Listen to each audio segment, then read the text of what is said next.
1, 2, 3, 4. I think 5 next.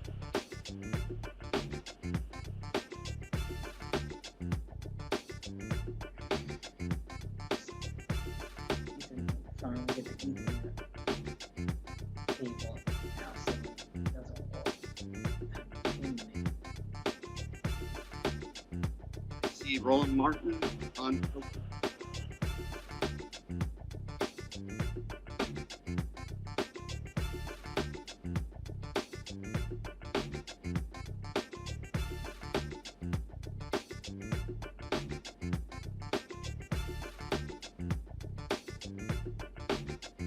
How's that?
Today is Wednesday, September 15, 2021, coming up on Roland Martin Unfiltered, streaming live on the Black Star Network.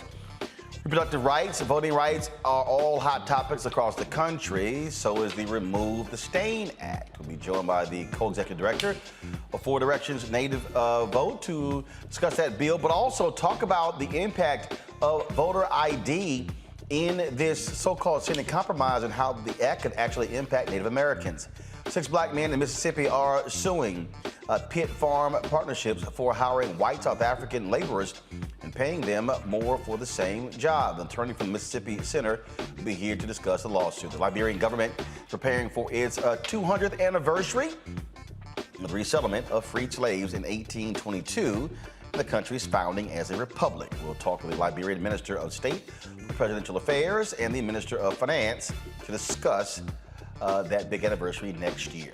A new report says Instagram is damaging to young teens' self-esteem, causing rising rates of anxiety and depression among the groups of people who use them. We'll talk with a digital expert about that. In Minnesota, the Supreme Court overturns the murder conviction of a former black police officer, folks. And also in Minnesota, judges put a hold to a new law that governs police use of force. We'll explain that as well. It's time to bring the funk. I'm Roland Martin Unfiltered on the Black Star Network. Let's go. He's got it. Whatever the biz, he's on it. Whatever it is, he's got the scoop, the fact, the find. And when it breaks, he's right on time and it's rolling. Best believe he's knowing. Putting it down from sports to news to politics. With entertainment just for kicks, he's rolling. It's on go, roll, roll, y'all. It's Roland Martin, yeah. Rolling with Roland now. He's funk, he's fresh, he's real, the best, you know he's Roland Martin now.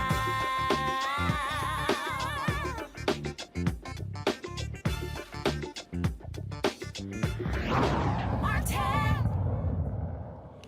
Folks, black women leaders and others took to the Supreme Court today to express their thoughts on Congress passing bills protecting reproductive rights, but also voting rights. The Black Women's Coalition, the Black Women's Roundtable, they were involved in that. We live streamed that particular event as well. Here's some of what took place at today's news conference. We have to demand that Congress pass federal legislation to protect the right to vote and the right to choose. Yes. Right now, we're at a critical juncture in our fight for justice. As state after state passes laws to restrict the right to vote and restrict reproductive rights, it's clear our democracy and our bodies are on attack. At the same time, we're also fighting against a Supreme Court that is hell-bent on destroying Roe v. Wade, as well as our nation's most consequential voting rights legislation, the Voting Rights Act of 1965. For me, the fight for voting rights is very personal. Growing up in Selma, Alabama, no one had to tell me about Amelia Boynton Robinson. No one had to tell me about the foot soldiers that fought for justice and gave themselves, their blood, sweat, and tears, and many died for the right to vote. Old battles have become new again. Surely we thought that our mothers had already fought for reproductive rights and won. Yes. Surely we thought that the foot soldiers had fought for the right of every American to vote and won. But we know old battles have become new again. We see over 400 laws just this year being introduced in state legislatures across this nation, trying to restrict the right to vote. And we say no. We say on the foot of the Supreme Court, no, hell no, we're not going back. And of course, it's Congresswoman Terry Sewell of Alabama. Of course, she is from the Black Belt there, where so many civil rights battles were actually fought. Now, there's talk that the United States Senate is going to vote next week on this compromise bill being led by West Virginia Senator Joe Manchin. There are a number of things that were stripped out of that bill, especially the ethics pieces. But one of the issues deals with voter ID. Now, although it does not explicitly call for a national voter ID, it does, though, according to Reverend Dr. William Barber of the Poor People's Campaign and others, literally paved the way to a national voter ID when there are a number of organizations and states continuing to fight voter ID in the courts.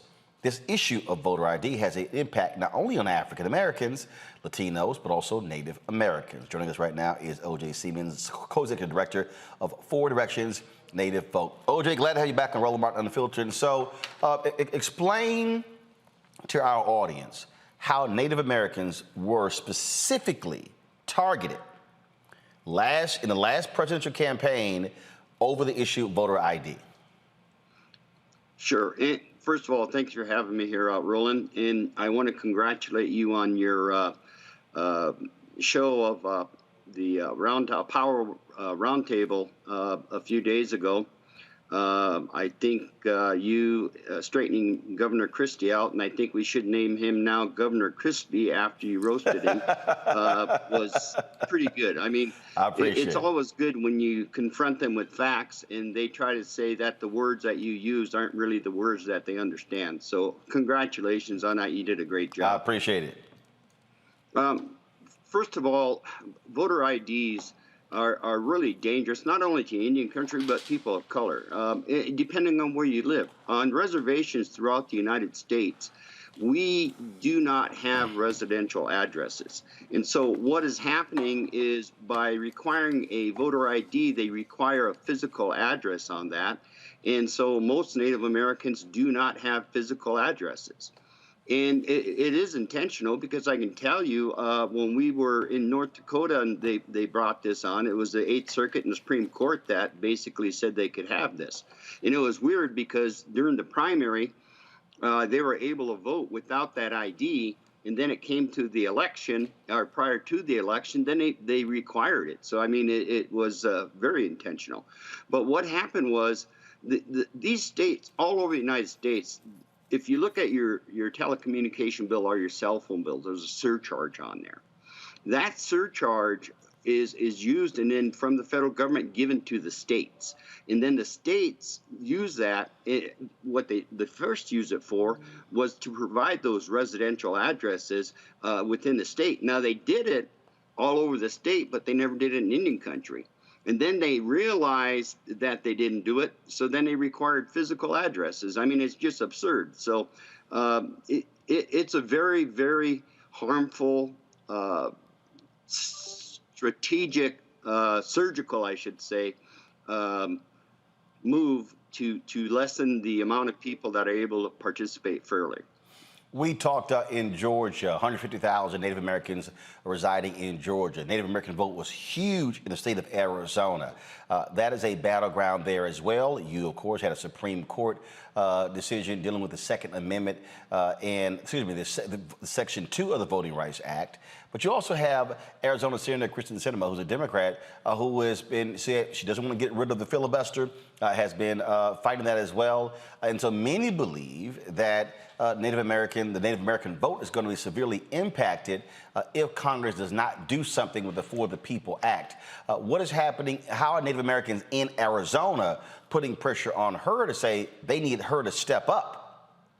Oh, Native Americans in Arizona, all the tribes in Arizona are actually reaching out to her office saying, it's actually harmful to you, because if you look how you won and you look at the number of Native Americans that voted, you wouldn't be sitting there if we didn't show up. Now, if you take and allow this to happen and we can't show up, you probably won't be a senator anymore. But, the thing is, she's got 6 years. And I hate it when people get elected and have a long time before they have to make amends. But I can guarantee you that they are putting pressure on her in order for her to move forward with the John Lewis Voting Rights Amendment, with the People's Act, and actually pushing for the Native American Voting Rights Act, too. So they are letting her know they're not happy. Is she responding? Is she at least talking with them? Because many other groups, she's just completely ignoring. Well, that I really can't answer truthfully right now, because I haven't reached out to see if they really received any feedback. But, it's on my list. Let's also talk about the Remove the Stain Act. Explain to people what that is and what it means. Sure. In 1869, on December 28, 1869, Chief Spotted Elk was taking people from the Cheyenne River Reservation in South Dakota and going to the Oglala Sioux Reservation. They were met by the 7th Cavalry that night. They immediately surrendered to the 7th Cavalry. 7th Cavalry escorted them to the Wounded Knee Creek, where the next morning they found an excuse to open up on them, and they killed over 250, mainly women and children. And those soldiers all received medals of honor for that massacre of killing those women and children. It took 100 years to get the U.S. Congress, the House, and the Senate to issue an apology and say it was a massacre, because up until that time, they called it a battle. And so what we've been doing now for the past few years is trying to get Congress to move on taking those Medal of Honors away from those soldiers of 7th Cavalry that killed the women and children there. And so, first of all, where are we with that? Are you seeing any forward progress? We're actually moving along pretty good. We got legislation in the House and in the Senate called the Remove the Stain Act. We did attempt to get it put in the National Defense Authorization Act, but the Republican side would not allow us to do that unless we agreed to an amendment.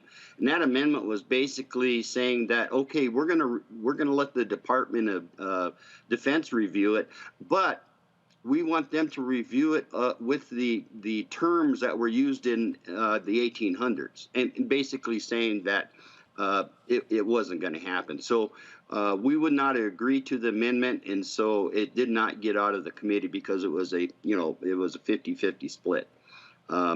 One thing, if I can have a moment, Sure. General Miles, who was he's in charge of the overall cavalry, and was awarded the Medal of Honor during the Civil War, wrote this, and it was a confidential letter. And here's what he said about the Wounded Knee. He said, "Wholesale massacre occurred, and I have never heard of a more brutal, cold-blooded massacre than a Wounded Knee. About 200 women and children were killed and wounded, women with little children on their back, and small children, gunpowder burned by the men who killed them, being so near as to burn their flesh and their clothing with the powder from their guns, and nursing babies with 5 bullet holes in them." These are the people that they gave the Congressional Medal of Honor for. There was more medals given there than during the fight on terrorism this past 20 years. Wow. Well, that's certainly some history many people may not be aware of. We certainly appreciate, OJ, you being on the show. We're going to continue to focusing, obviously, on the voting issue. It is so critical, and we'll see exactly how the Senate is going to move on this next week. And so hope to have you back. Hey, I always appreciate it. I'll keep an eye on you. All right. I appreciate it. Thanks a lot. You have a good day. All right, then. I want to bring in my panel right now, talk about, again, the continuing pressure being applied to the United States Senate. A. Scott Bolden, former chair, National Bar Association Political Action Committee. Robert Patillo, Executive Director, Rainbow Push Coalition, Peachtree Street Project. Lauren Victoria Burke, writer with the NNPA, as well as the GRIO. Lauren, the news conference held today.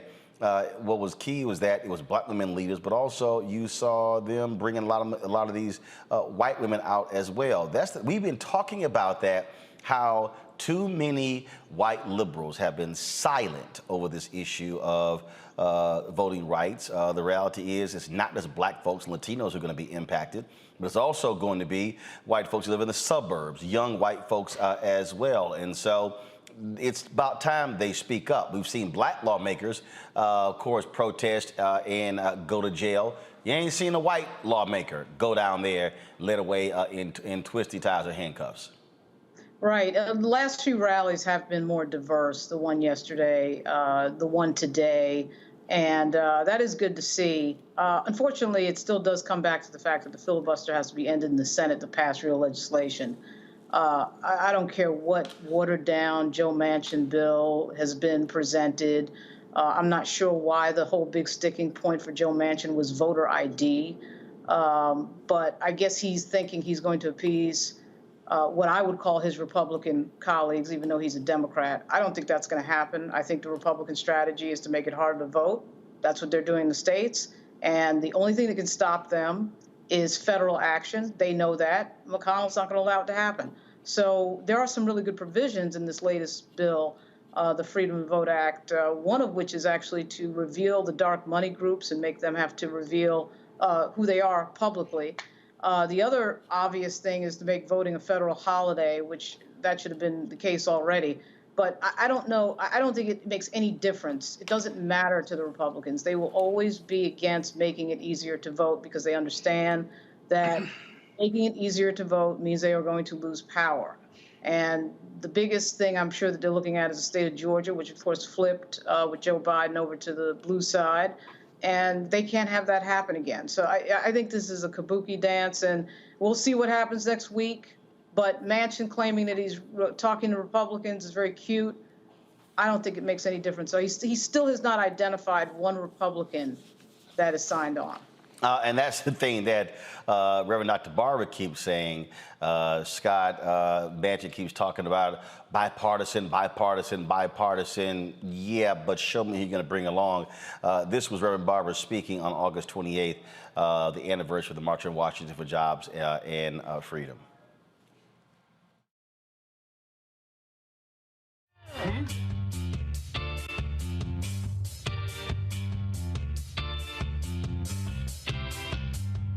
We watched two senators hold up everything.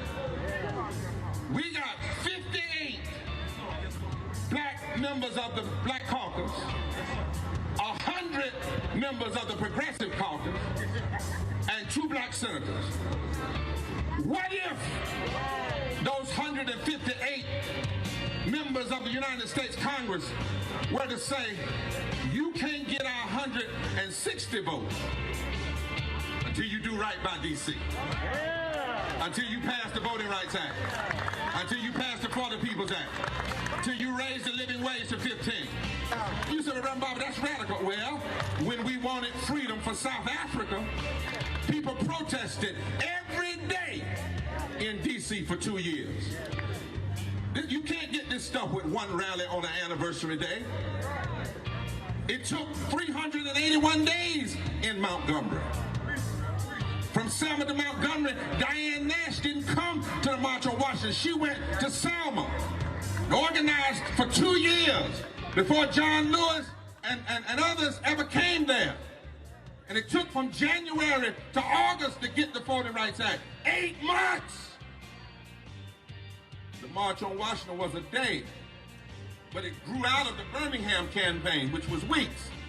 And then it continued.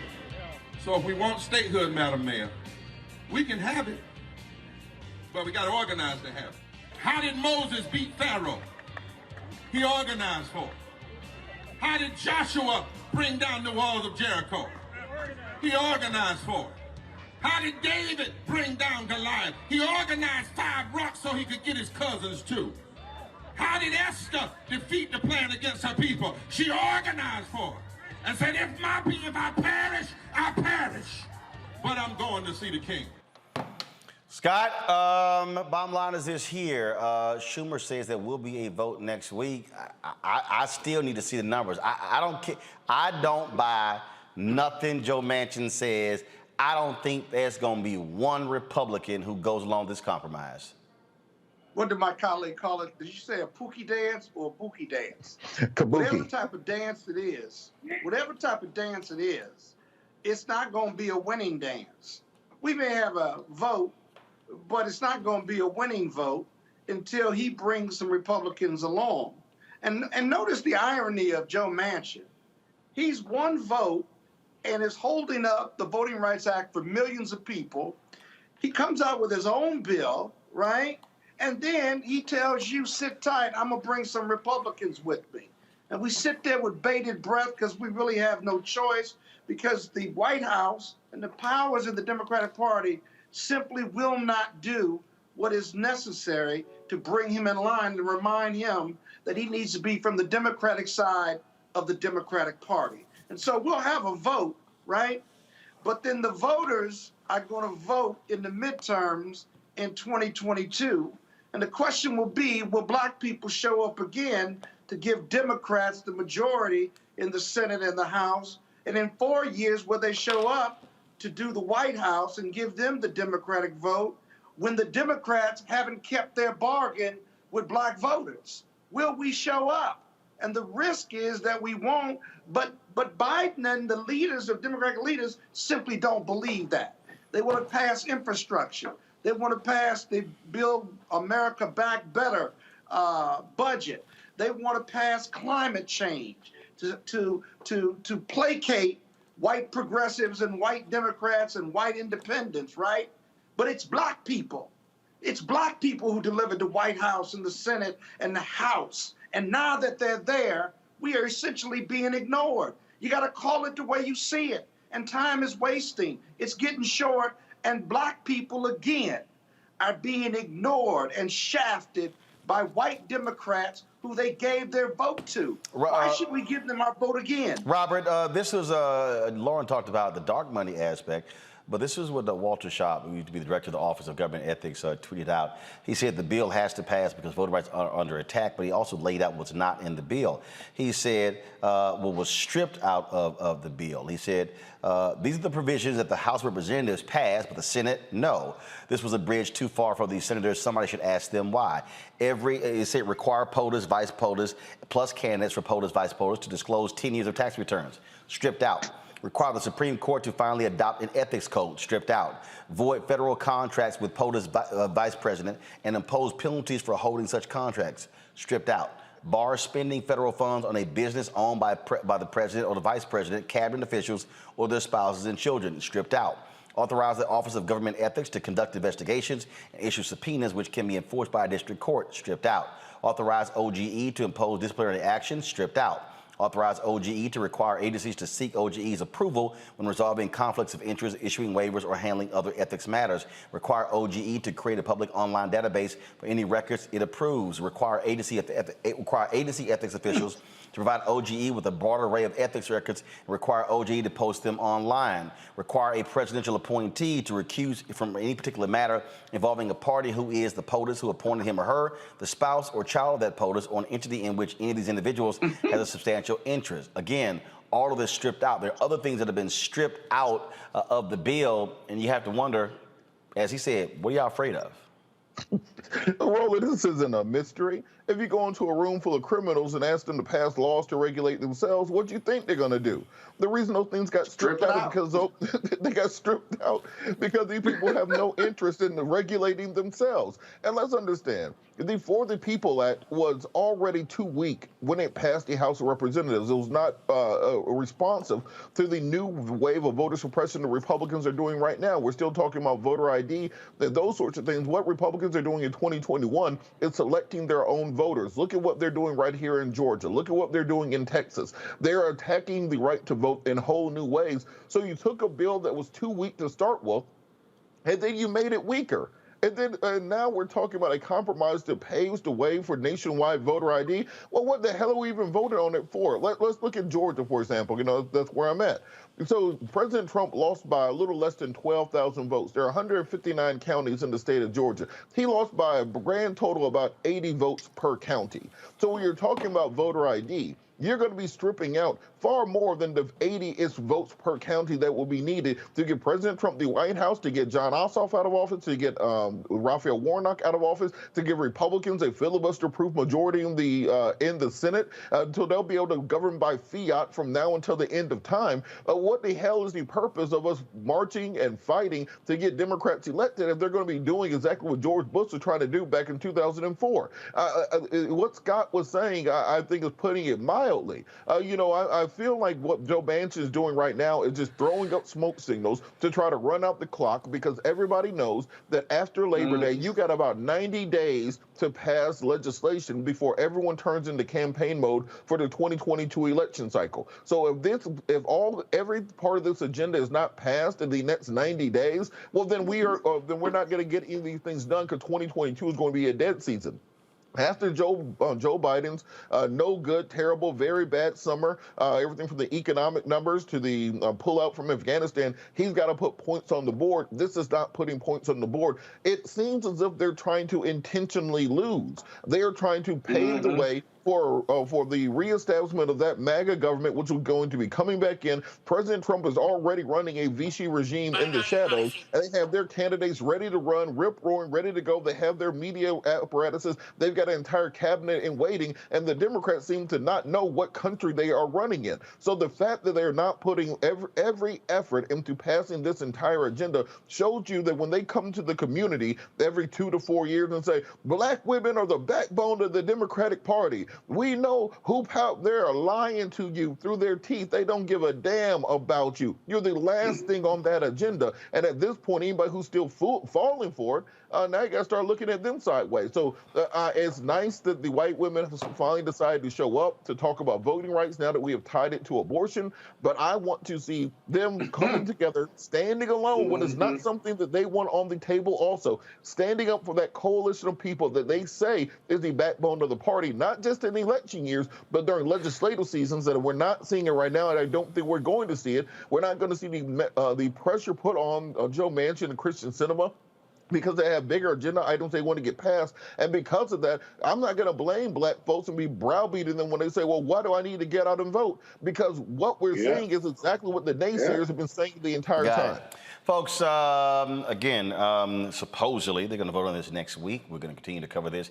If you want to see the full news conference that took place at the Supreme Court today, simply go to our YouTube channel or go to Black Star Network, the app, and you can actually see that full news conference. We live streamed it as well. Got to go to a break. We come back. We're going to talk about the 200th anniversary next year of the country of Liberia. We'll hear from a couple of government officials what their plans are for that country, which was settled by freed slaves in the 1800s. That is next on Roland Martin Unfiltered, streaming live on the Black Star Network. Back in a moment. I believe that people our age have lost the ability to focus the discipline on the art of organizing. The challenges, there's so many of them and they're complex. And we need to be moving to address them. But I'm able to say, watch out, Tiffany. I know this road. That is so freaking dope.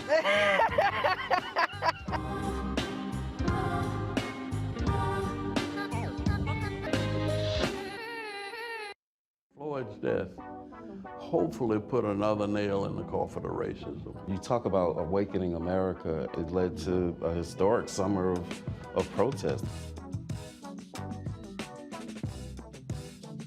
I hope our younger generation don't ever forget that nonviolence is soul force. Priceless.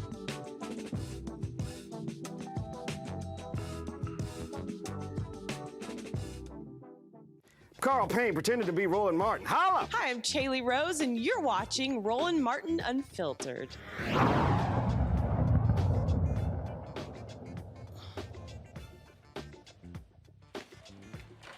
Folks, next year, Liberia will be celebrating its bicentennial.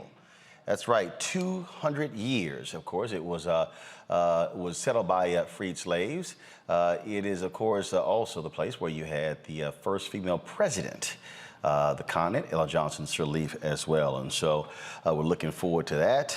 Joining us right now, a couple of guests. They were here in Washington, D.C., of course, catching up a lot of journalists on this very issue. So joining us right now on the show is the Honorable Samuel Twaye, hope I said that pronounced it correct, Minister of Finance and Developmental Planning for the Republic of Liberia, and also the Honorable Ledger Hood Rennie, Minister of Information, Cultural Affairs, and Tourism for the Republic of Liberia. Gentlemen, glad to have both of you here. So first and foremost, When is the actual celebration? Is it going to be all year, or are you designating a particular area, a particular time in 2022? Well, thank you, Martin, for having us here on this important show. It's going to be all year, straight answer. There are events we're planning along the entire year 2022, which will make this 200th anniversary of freed African-American Black slaves from the United States, multiple states from the United States, coming together to establish an example of African or Pan-African leadership on the continent of Africa. So imagine the context in which this is happening. At the time they're making this decision, blacks are slaves in the United States, and they're fleeing the conditions of slavery, and they say, we can search for freedom back home in Africa where we belong. And 200 years after that decision, after conjoining with other African brothers and sisters, indigenous brothers and sisters on the continent, in Liberia, where Liberia is today, we now have the Republic of Liberia. You just said we had our first, Africa has had its first female president in Madam Ellen Johnson Sirleaf, and now we have President George Manneh Weah, who's been in office since 2018. So this next year, we want to invite the entire world. We don't invite Americans, African Americans, to celebrate this history, to celebrate this joining to freedom and to Pan-African leadership. This is going to happen. We want to bring the world to see what Liberia is. Liberia's story is an untold story. Most of Americans do not know about Liberia, even though we have this umbilical relationship with the United States. Most of Europe does not know much about Liberia, Asia, all over the world. We want people to hear the Liberian story. And the beginning of that is this 200th anniversary. We're going to be planning massive events, a number of things, a number of experts, all dimensions will be there. And I think it's going to be a great moment for the country. It's interesting. So you hear people say all the time, or you've heard people say for a very long time, we need our own country. Well, the reality is Liberia is the only country in the world that was settled by freed slaves from the United States. And that is why it's deeply rooted in our foundation and our history. That is why we want to commemorate that history, strong and deeply rooted to that of the United States of America. We cherish our rich and diverse culture, but yet at the same time, a union so strong that has led to the emancipation of many other countries across the world. Liberia's history is deeply rooted in the fact that black men, people of color, let me say, have been able to show to the rest of the world that they too have the gravitas and the wherewithal and the intelligentsia to continue on their own, to be able to rule themselves, govern themselves in a respectable way, and be free. And that is what that union has shown. So we talk about this celebration. Obviously, we go back to 1619, 2019. There were Ghana really put together a strong plan. A lot of people were traveling to Ghana for the year of return, this 400th anniversary of the first people of African descent coming to the United States, which began slavery in this country. And so are you looking at doing something similar to what they did, where they begin to reach out to folks, people begin to put tours together, and then creating sort of a really strong tourism opportunity? And then also, now granted, people have been going to Ghana for a very long time, but you don't have the same emphasis of travel that's been happening to Liberians. So talk about, from an infrastructure standpoint, what are you putting together to actually make this really a strong bicentennial celebration? Yeah, definitely. We definitely will learn from the Ghana experience, but I think the Liberia experience is going to be unique. Yes, we've set up a national steering committee in which the ambassador of the United States to Liberia is a member. And we're working with leaders across here in the United States to help make this happen. Obviously, Liberia does have its fair share of infrastructure challenges, but we're putting together a program that is consistent with the level of development we are. We're having some innovations to overcome some structural challenges as part of the planning process. We're also learning from some of the weaknesses in the Ghanaian experience. We have experts who are already working on that so that we can have tourists and people from around the world come to Liberia, have a place to stay, but more importantly, want to return to Liberia. The goal is not just to have this event for a year and then people leave and then they don't remember Liberia. The goal is to plan in such a way that people go, they see the experience, they are hooked into Liberian history, they understand that the root that we have with the United States, the whole joining of slave trade, the whole essence of Black struggle and Black history, which is a big part of social consciousness in the world, of Pan-Africanism. They see Liberia as a go-to place. They visit the Providence Island, for example, where the slaves landed and see the artifacts. They visit museums and they see other places in the country.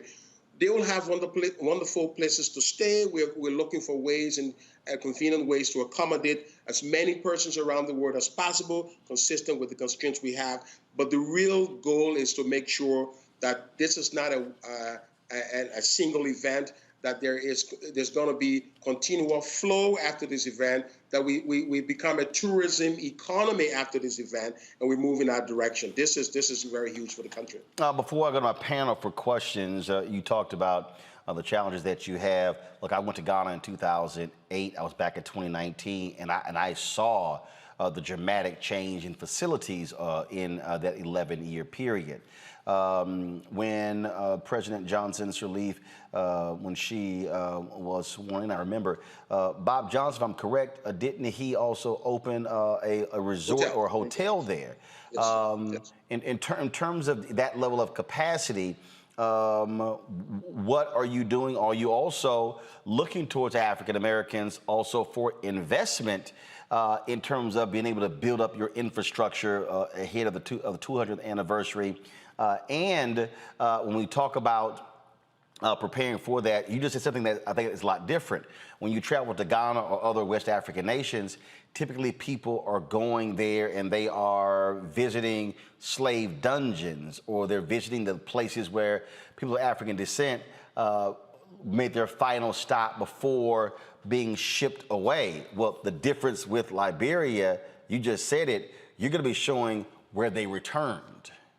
That's correct. And that's why we want to show the ownership that we, as the leaders on the continent, because again, it's true, we have a cocktail of different things, and we have our own fair share, like Minister Twist said, about our deficit in infrastructure. But notwithstanding, you're coming to Africa, you're coming to where every man of color is considered free, regardless of where you come from. And that is why we need to celebrate 200 years of that sort of freedom. Yes, we're looking forward to, the U.S. Corporate partnership and the U.S. government's own buy-in, because we cannot do this celebration without the U.S. government's, buy-in to this whole celebration. It's about our heritage. It's intertwined. It's interlinked.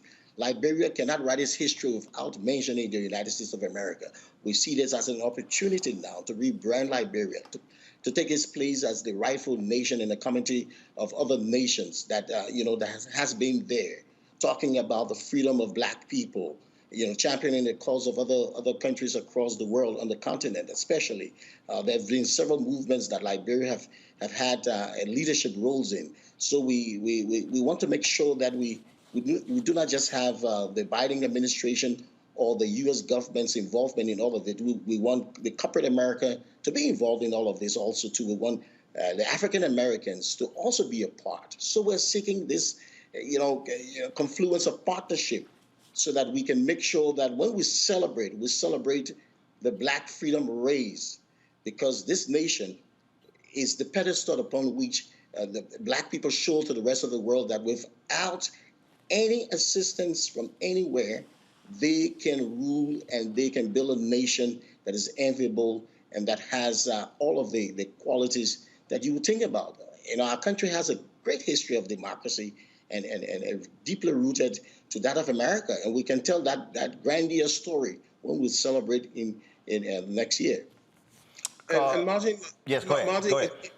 if Liberia develops, Liberia succeeds, Liberia becomes a middle income, a high income country, that success is going to be an African American success. When you go back to African American history, there was tension about who wanted to leave America after we've worked for America. Why should we leave America and go back to Africa? We are citizens of America. We've labored here. We were beaten here.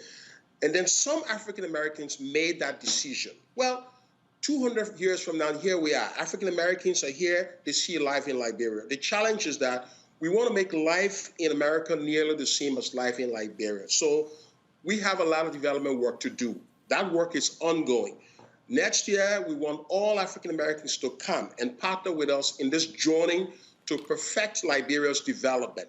Then maybe after 50 years, in the next 100 years, or maybe the next, the 400th year anniversary, the African Americans who will be alive then will say, okay, well, but I think it's okay. I mean, some of our brothers and sisters left and went to establish Liberia. Liberia is doing wonderful today. We're doing wonderful in America. African leadership, African American leadership has been proven to be a success. Yes. Those who stayed here are validated. Those who departed can be justified, and the word can just be better. This is a wonderful commemoration and a moment to conjoin forces to take Liberia to the next level. Questions for my panel. I will start with Robert Patillo. Thank you so much. We really do appreciate all that you are doing there. If you haven't noticed, things aren't going great over here. So many of us are thinking about expatriating. What's the process that people will go through, or who will they speak to if they wanted to move to Liberia long-term or permanently? So we have the Liberian embassy here. It is located in Washington, D.C. As part of this exercise, we're going to be setting up shops, online, digital platforms, different centers throughout the United States here, because our real focus is the United States, even though we're trying to get everybody in the world, but we want to focus mainly on the United States, particularly African Americans, all right? Places like South Carolina, where the history between Liberia and South Carolina is deep. Places like Virginia, where our first president, the Lone Star State for Texas, for that for example. Yeah. You know, so you're gonna see a lot of platforms, a lot of setups. It's gonna be easy, and yes, we're gonna make it especially easy for you if you're going there. So there's gonna be no hurdles. The normal bureaucratic process will be eliminated. It's fast lane, enter the country, and everything is gonna be fine. Celebrate and enjoy. Yeah. All right, Lauren.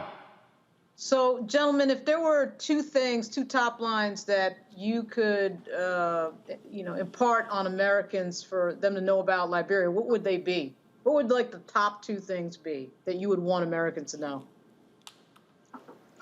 That the country first was established by freed slaves from the United States. That's the most important part of our history. And it has been a beacon of hope on the continent of Africa for most African countries. Our blighted history over the last 2 decades have been the Civil War, the Ebola, and the COVID. But yet we've stood strong, resilient as a nation, have overcome all of our different pitfalls. But we continue in a union so strong, and that is why we believe that our forebears coming from the United States of America, joining with the indigenous on the ground, making this union 200 years later so strong in Pan-African leadership, cannot be nothing more than a commemoration worth celebrating for all people of color, especially from the United States. And let me say, I don't think there is another country, I could be wrong, I don't think there is another country whose democracy is patterned as closely as possible to the democracy here in the United States. Simple. Liberia has a bicameral legislature, a Senate and a House of Representatives in much the same way as the United States. Why? Because the Liberian Constitution was drafted by Simon Greenleaf of Harvard University. So an American who already knew what the American Constitution was about wrote the Liberian Constitution. So we pride ourselves on American democracy. And let me tell you this important fact. We are equal to American democracy in the sense that no president of Liberia can run for more than 2 terms of office. Recently in Africa, you've seen some finagling with term limits here, all right, all across in West Africa and other places in Africa. That is not possible in Liberia. In the last 3 years, I want Americans to know that Liberia has gone to elections. There have been some protests, but there have been no political deaths. This is the place you want to go. Yes, we have a strong sense of security. We have a strong sense of freedom, like Americans. We have a strong sense of democratic right. This is the tradition we are building, partnering after here the democracy in the United States. So I would like for African Americans, for Americans in general, to know about Liberia. And that if you look at Liberia flag, Americans might be confused as to why is the flag so similar. It's as if we took one of the 50, maybe you have 51 stars, and we took one of the stars and made it a star of Liberia, so you came down to 50. We consider ourselves the 51st state in the United States. So there are many similarities. And I mean, if you walk down the streets in Monrovia, the capital, or any place across Liberia, once you are an American, you are home. You know, white, black.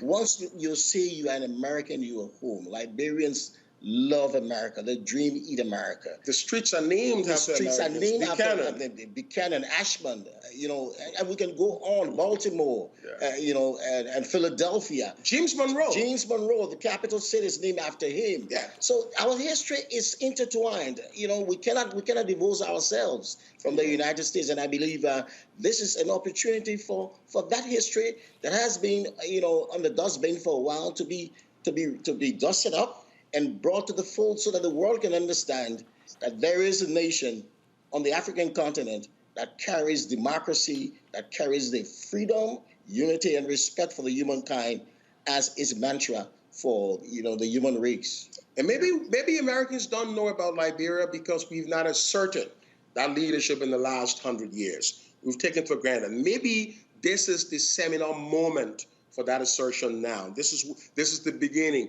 The 200th anniversary is the beginning to galvanize the momentum to let African Americans and Americans in general know that Liberia exists. Maybe this is a moment for director Spike Lee or Denzel Washington to start, you know, scripting something about this founding of this country 200 years after free slaves left and joined their compatriots in Africa to establish. What has become of this country? This is the moment. This is the moment. Scott. Yeah, real quick, Roland. Congratulations, gentlemen, on your bicentennial celebration in 2022. I think you're right. I think it's an incredible opportunity for creating a stronger tourism economy, but also a business and economic international economy with so many black businesses that are thriving and striving, large and small, in the United States.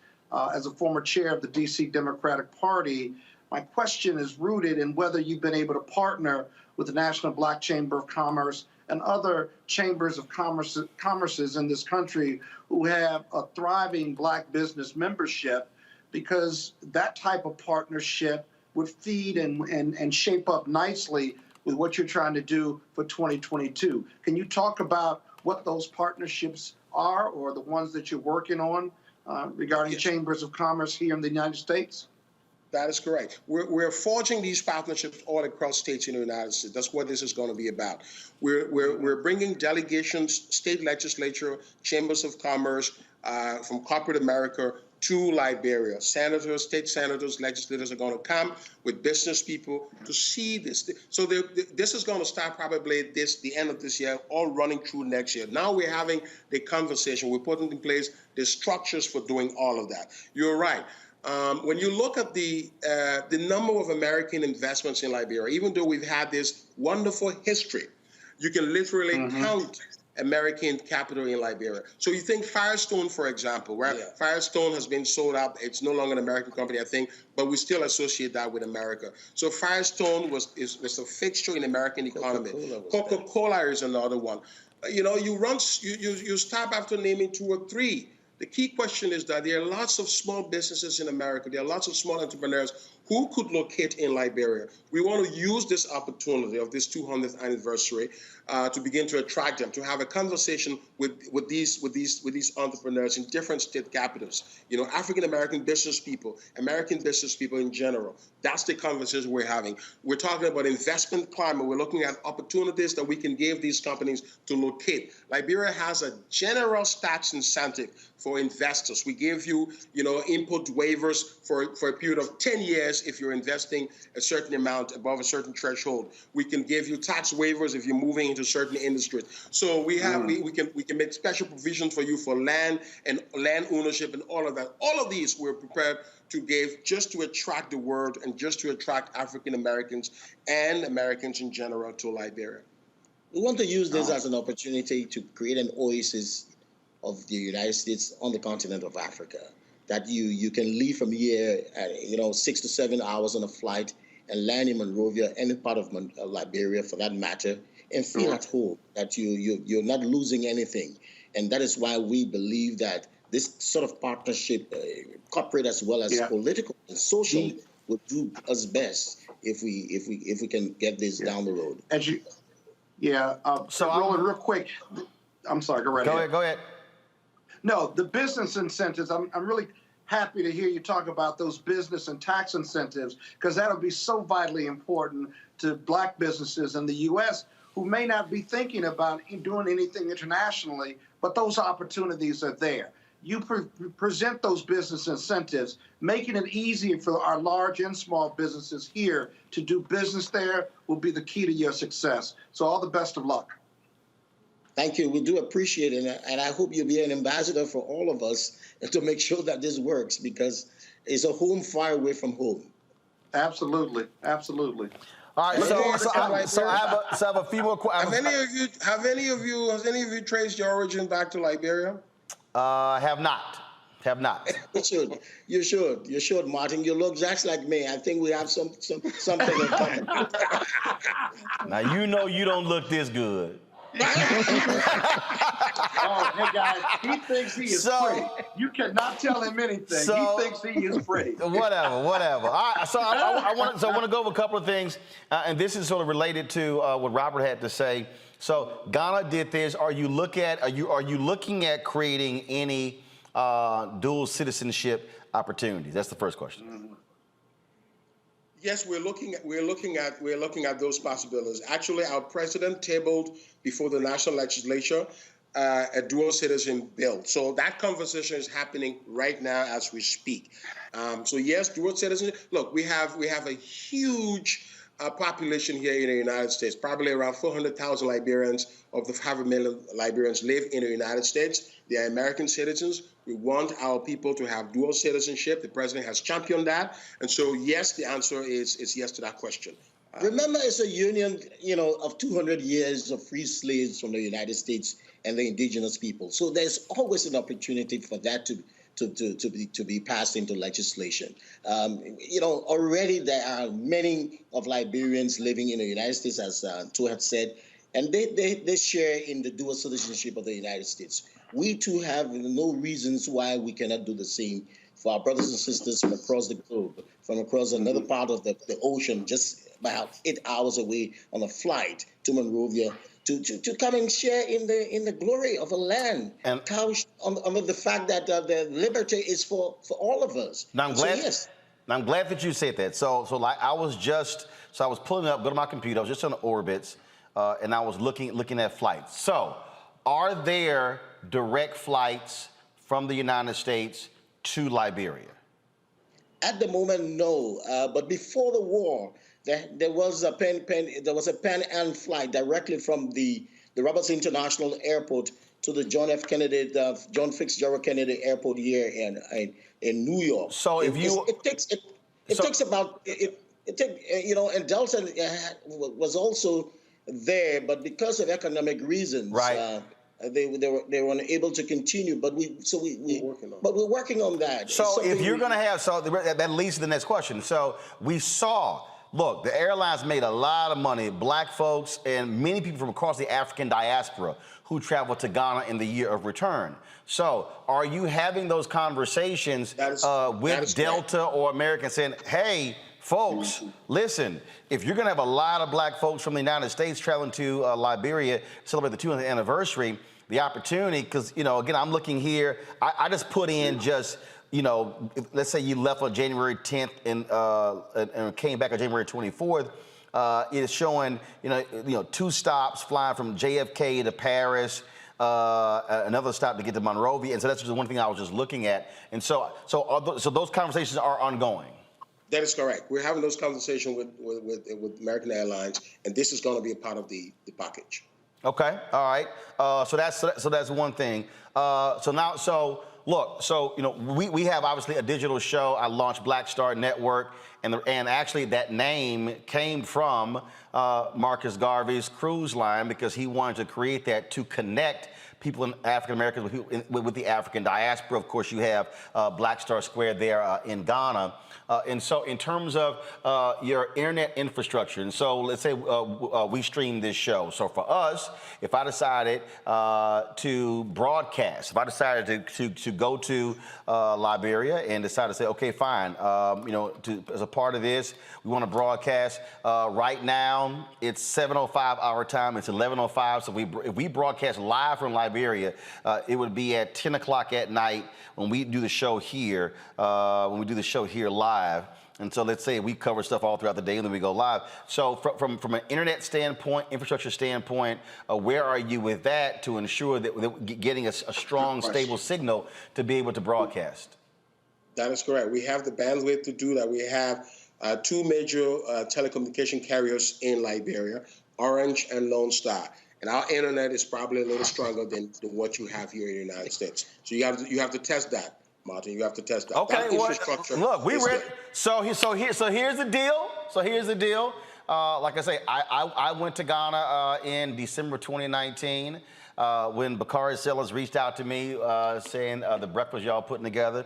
I said, all right. I said, let me know when the celebration. Obviously, it's going to be year long, but you're going to have some sort of major kickoff stuff along those lines. Love to see the schedule. Because this is black owned, I don't have to ask anybody's opinion.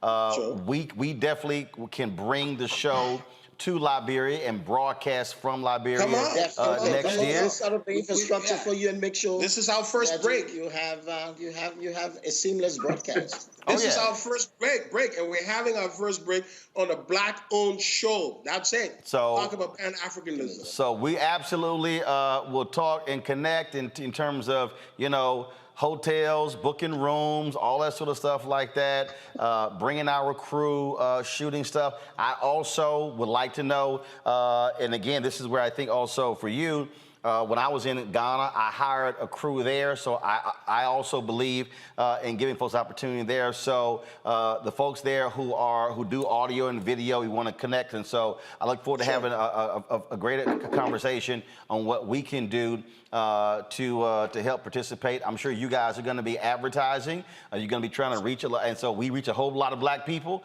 and so we certainly can partner in this. Thank you. The ITC infrastructure is in place to get you going, so you don't have to worry about that. Also, the personnel, we have the technical crew to be able to assist your broadcast, to assist in the kinds of works you want to do, to get your show going, to get even the restaurants here, the business people here, to stream from Liberia their products. When they go to Monrovia and see, and parts of Liberia to see the beautiful beaches and the ecosystem, you know, we have a lot to show the rest of the world. And just by using the internet, they can be good ambassadors for our country. And that's what we're trying to do. Rebrand Liberia, tell this Pan-African history, and that brings it to the full internationally. And that's what our focus is for this bicentennial. Yeah, I better get ready. I got a whole bunch of followers and fans. And so all of a sudden, if a couple thousand of us show up, we gonna be ready to party and have a good time. I tell you, we'll have a party. You'll be okay. You'll be okay. All right, then. Gentlemen, I appreciate it. Good luck with the bicentennial, and we definitely will be chatting more. This sounds like an absolute fun thing, and I think it is important for a lot of African Americans who do not know the history of Liberia being settled by freed slaves. And so we look forward to sharing the information over the next several months. Thank you. Thank you You're for welcome. having us. We All right. appreciate that. Thanks a bunch. One love. Thank you very much, sir. One more back to my panel. See, this really is, I think, Robert, Lauren, and Scott, really is a great opportunity because, you know, we always hear folks talk about, oh man, you know, some people, we ain't talking about that African stuff. We're not from there. Well, the reality is, people don't understand the history, you know, of their country and the ability to provide the information and where you do have that connection. And we can't just keep also sitting here talking about the investment that the Chinese or the Russians are putting in these countries. As I said, one of the first things when Ellen Johnson Sirleaf became president was Bob Johnson invested in a hotel resort there because he said if people are going to be coming here down doing business here, they're going to have a nice place to stay. And look, Roland, I think you're exactly right. And also, I want to go when you go, so just let me know what the dates are. Oh, you want to be a part of the Black Star Network contingent? You ain't taking us over there with you? I am Or you just about talking it. for yourself, huh? Okay. Look. I thought you fly your number Scott, one. stop talking. Robert's talking. Scott, stop talking. Robert's talking. But look, one of the things I always get in arguments with, you know, the ADOS and the foundational Black Americans people about is separating people within the diaspora that we should all be united as one. But I think Liberia is a prime example of understanding that, look, we are united across the globe, and we really do need to be forging these economic ties. And that once you get out of this American sphere of influence, you realize there's a whole rest of the world out there. There are tremendous economic opportunities out there for you. And just as you said, my friend Rashad McCory went to Ghana at the beginning of the pandemic and is still there because he realized how great it is simply to just stay there. And I think more African Americans seeing what we are dealing with in this country, where after hundreds of years we're still marching and protesting just for the right to vote. Getting over there and being able to stretch your legs out and be around your own people and be around your own culture and society, your own history and traditions in a very westernized way, whereas the acclimation process is a little bit easier, where there's not so much of a language barrier and cultural barriers they were just mentioning. I think it's a great opportunity. And like I said, I'm in there. Just let me know the dates. I'll be right there with you. Just make sure it's at least a 4 to 5 star hotel. I'm there. So you look at you already. So you trying to sit here and, you know, already. Hold up. At least four or five. We ain't gonna ask your bougie self, Scott. I ain't gonna be in no hostel by the airport. I can't. See, already, y'all. Lauren, go ahead. I will say, the risk of sounding like a snob, I'm definitely looking for the 3 or 4 star hotel. But it's interesting, Robert, you mentioned EDOS and the connect, you know, the sort of complaints that people generally have about us not being as joined as we should be in Pan-African way or an economic way. But, you know, there are doers and then there are talkers. And the people, what we find in our technological age is that these pieces of technology like Twitter and Facebook provide for a lot of talking and not a lot of doing. And I think that what Roland was saying about the economic piece and going over and doing a show there, I mean, right there is a big piece of action because you involve so many people in that, who you have to hire, obviously, on the ground. I mean, it's just such a basic thing. And, you know, if you do that and you multiply that by all the Black companies who are in the United States that have some bandwidth, that makes a huge impact. Looks like a beautiful country. And again, I mean, Scott. I mean, first of all, I mean, I'm being dead serious. I mean, the reality is, you know, the experience when we were in Ghana, we're literally editing right now, finishing editing that 10-part series. And what I'll do is I'll be sure in one of the commercial breaks, hey guys, if y'all pull that 3-minute sizzle reel we put together. We put that thing together right now, and it's telling a story. It's telling a story that a lot of people just simply do not know. It is actually our history. Right. Yeah, no question about it. It's an incredible opportunity. And I'll tell you this, Roland, if you go, and if we're not being remote, then I will go too. I ain't working for you or anything. But if you let me do my Wednesday night spot from Monrovia live on the set, I'll certainly go, and then I'll vacation the rest of the week or No, two that I'm there. I might even buy you serious. dinner. I'm serious. I'm serious too. I'm serious. I'm very so serious. when Bakari And told so me, I the said, important thing is this, though. That investment opportunity that I talked to with the gentleman is super important, but they've got to have the infrastructure and be ready for it. And then, two, that'll allow black businesses all over this country to be willing to invest because they have a level of comfort because they have the infrastructure. They make it easy on them. Most black businesses, big or small, are reluctant to do business in Africa because they either don't understand it or do business anywhere else other than the U.S. because they don't understand it. But it's a thriving economy out there, world economy, and the opportunities are even greater there and around the world than they may be here with whatever business limitations they have. And so I would hope that you would promote business investment as part of what your discussion is about this bicentennial. All right, then. So, folks, we're going to go to a break right now. We come back. We're going to talk other issues here on Roland Martin Unfiltered. We'll be back. Of course, you can also support what we do. First off, download the Black Star Network app. As I said, announced last night, we've gone past 10,000 downloads. Let me just see where we are right now. See what our number is right now. So we're past 10,000. Now we're on to the next 10,000. So we want to hit 20,000 downloads. Our goal, of course, by December 1st is to have 50,000 downloads of the app. And so all you got to do is go to all the platforms. We're at 10,367. iPhone, Android, Apple TV, Android TV, of course, Amazon Fire Stick, Amazon TV, Roku, Xbox, Samsung TV. You can download us on all those platforms. You can also support us because your dollars allow us to do what we do.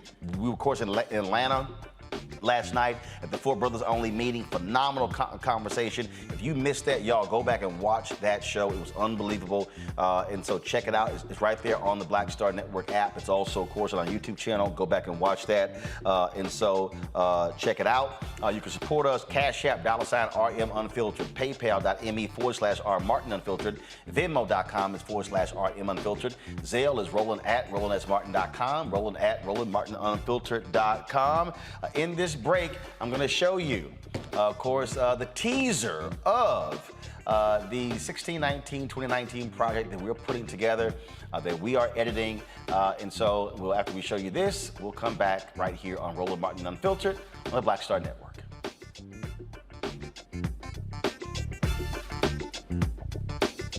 You read about it in history.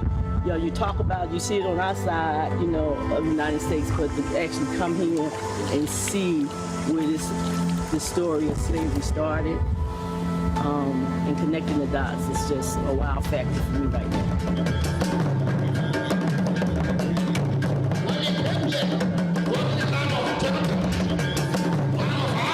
It's going to be dark inside.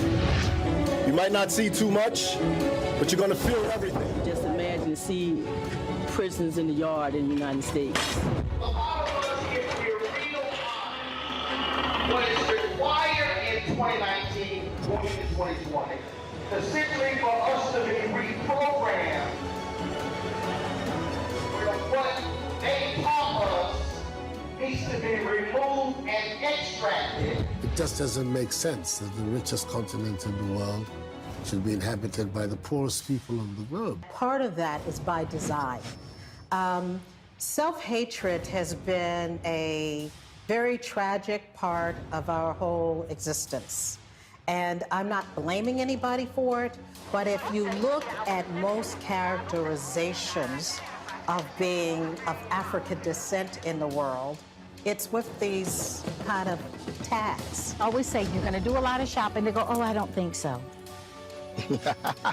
And then they come, so they brought limited reserves, and then they spend all the time running to the ATM because they see all these clothes they want and fabric they want. It's overwhelming. I've been here for 8 years, and I'm still taking pictures out of my car because it's a feast for the eyes on any given day. The kind of opportunities you have in Africa, you don't have those in America. The kind of money that you can make in Africa, very few of you would have that opportunity to do that in America. Cordy, who was working for the Congress in the United States, She has started a waste management company. She's the #1 here in Ghana now. She looked at dollar signs in trash. There it is. Used to be jeans. Used to be jeans. Is now a huge rug. In Ghana alone, we have a 2 million unit deficit in housing. 2 million. 2 million.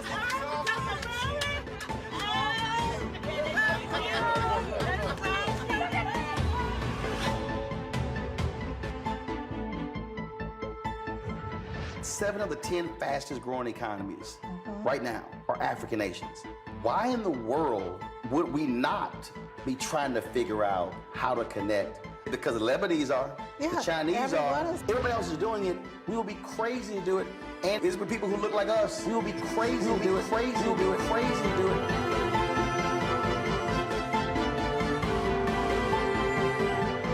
Black TV does matter, dang it.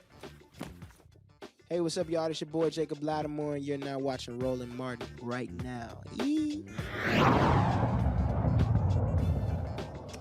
Let's go to Mississippi, where 6 black farm workers are suing their former employer for paying white foreign farm workers higher wages. Pitt Farm Partnerships is accused of hiring white South African laborers and paying them more for the same job. Attorney Ty Pinkins from the Mississippi Center for Justice joins us right now. Ty, glad to have you here on Roland Martin Unfiltered. So, walk us through this. Paying white South African workers, importing them more than the black folks who live there? Well, first of all, thank you for having me, Roland. It's a pleasure to be on your show. And last Wednesday, the Mississippi Center for Justice, which is the law firm I work for, and the Southern Migrant Legal Services filed a lawsuit on behalf of 6 black farm workers against their employer, Pitt's Farms, which is a large agricultural operation in Sunflower County in the Mississippi Delta. And our lawsuit against Pitt's Farm is based on allegations of racial discrimination and discrimination against American workers, specifically that this farm paid white workers imported from South Africa more than they paid the black workers from Sunflower County, where Pitt's Farm is headquartered, and that they eventually laid off most of the local black workers in favor of the white South Africans, and that they lied to the federal government in order to obtain the visas for the South Africans. And so we allege that the false statements this employer made to obtain the visas include, first, that they had attempted to recruit American workers for these jobs and had been unable to do so. So they said that they attempted to find American workers and they were unable to find them. And then they said that they would pay the local workers that already had the jobs the same amount as they would pay the South Africans that they had brought in. And we believe both those statements made by Pitt's Farms were not true. Now, it's perfectly lawful to obtain visas for foreign workers when they are needed, as long as you pay the local workers, you do have the rate you pay the foreign workers. But in this instance, we feel like Pitt's Farms did not measure up. They did not make the tape. And you guys laid out, you have the documentation as well, and the proof showing the white workers were actually earning more. Well, you have when farmers go through this process, they have to go through the Department of Labor, and they have to meet certain standards and obligations. First, they have to offer these jobs to local workers. In this instance, the Mississippi Delta is about more than 70% black. So you have to offer these jobs to local workers first. And when if they can't find a local worker, then they can reach out to foreign workers. But if they do have local workers working on their farms in conjunction with foreign workers, in this instance, white South Africans, they have to pay them the same pay as those white South Africans are getting paid. However, in this instance, the local black workers were making $7.25 an hour. And from our research, the white South Africans, they came over in 2014, as early as 2014, and started making $9.87 an hour. And that increased over most years until it reached about $11.83 an hour in 2020. But what were the local black workers still making? About $7.25 an hour. So what is the next step for you? Has the company responded? Well, the next step for us is to prepare for litigation. The company, I can't get into whether the company has responded or not, but the next step for us is to get into litigation where Pitts Farms will have to explain the discrepancy in the pay and why, given that in Mississippi, particularly the Mississippi Delta, you have some counties with an unemployment rate exceeding 13, 14%, and a poverty level in some of these counties in the Mississippi Delta as high as 39%. Why is it that they're saying that they can't find employees when the unemployment level is that high, the poverty level is that high, and when they do have black people working on their farm, they feel like it's okay to pay foreign workers more than they're paying local black workers? All right, then. Well, look, we certainly look forward to more information on this lawsuit. Keep us abreast of what happens. All right. Thank you for having me, Roland. I really appreciate it. Thank you very much, folks. Let's talk about Haiti, where the man leading the assassination investigation and the country's president has been removed. Port-au-Prince's chief prosecutor, Bedford Claude, was taken off the case by Prime Minister Ariel Henry. Claude believed there was evidence linking Henry to the July 7th murder of President Jovenel Moïse. Henry was asked to testify about the case, pointing to evidence that a key suspect in the assassination called him after the attack on the first family. France-Louise Juste is now the interim top prosecutor. More than 40 arrests have been made in connection with the assassination. This continues to be an absolutely strange story that is going on there, and we're going to continue to follow this, the assassination of the Haitian president. No one can still explain how in the world armed individuals stormed his home. No guards got killed, but the person they were protecting, he's dead. Some shenanigans there. Let's go to Minnesota, where the Minnesota Supreme Court overturns the murder conviction of former cop Mohamed Noor. The state's high court reversed the 2019 third-degree murder conviction in the killing of an Australian woman who called 911 in 2017. The second-degree manslaughter conviction remains in the death of Justine Damon. Noor was sentenced to 12 and a half years in prison. Now, of course, that could potentially be lessened. Very interesting here with that. In addition, a judge there has actually put on hold a law that was passed in Minnesota when it came to police use of force.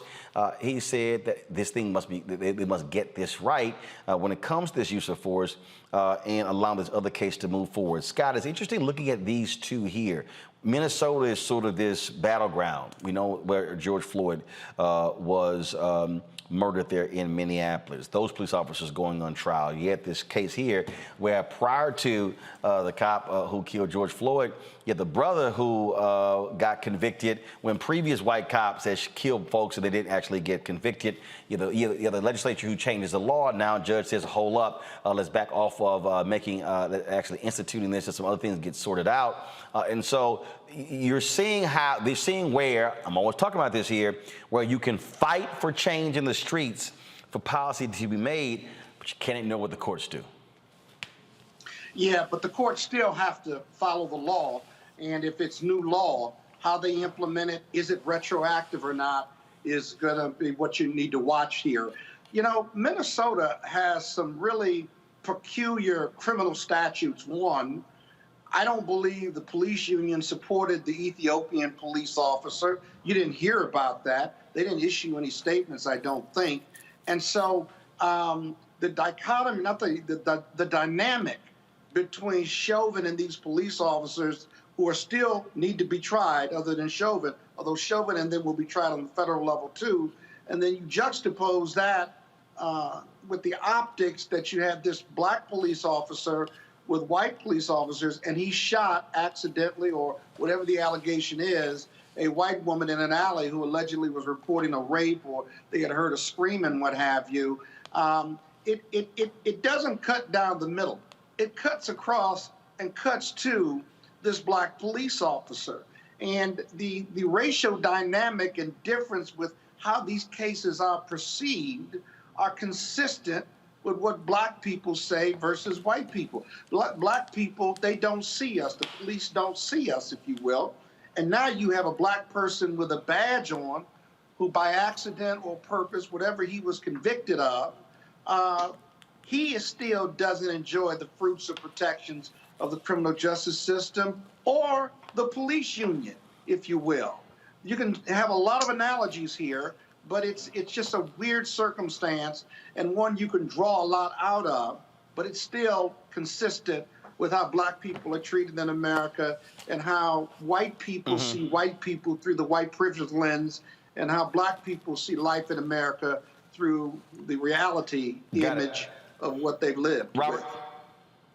I find this to be very interesting as a test case to see how this will be applied to police shootings going forward. As Scott said, it's very interesting to me that we do not have the same level of support or outrage from the law enforcement community when it's a black man shooting a white woman, that we cannot ignore the fact that the racial dynamic is tantamount or is paramount in many of these cases when it comes to how people view, how the media treats, how groups and communities treat these cases. And we have to start working when we're drafting new legislation. We keep talking about these, the George Floyd Justice and Policing Act. It's not enough just to get legislation passed. It has to be properly crafted legislation to ensure that you can take out implicit bias, that you can take out any other factors to make sure you're only getting a ruling on the facts, not based on cultural stereotypes, based on race, based on ethnic background. The white woman is the most protected creature in America. Forget the three-toed sloth, forget the spotted owl.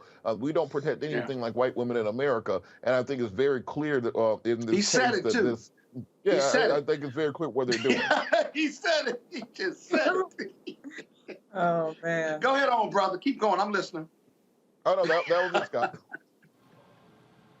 Robert, you done? Go ahead, Lauren. I'm done. Yeah. You know, even bigger than that, we see this on the national level with the national FOP with regard to the attack on the Capitol on January 6th. Yeah, exactly.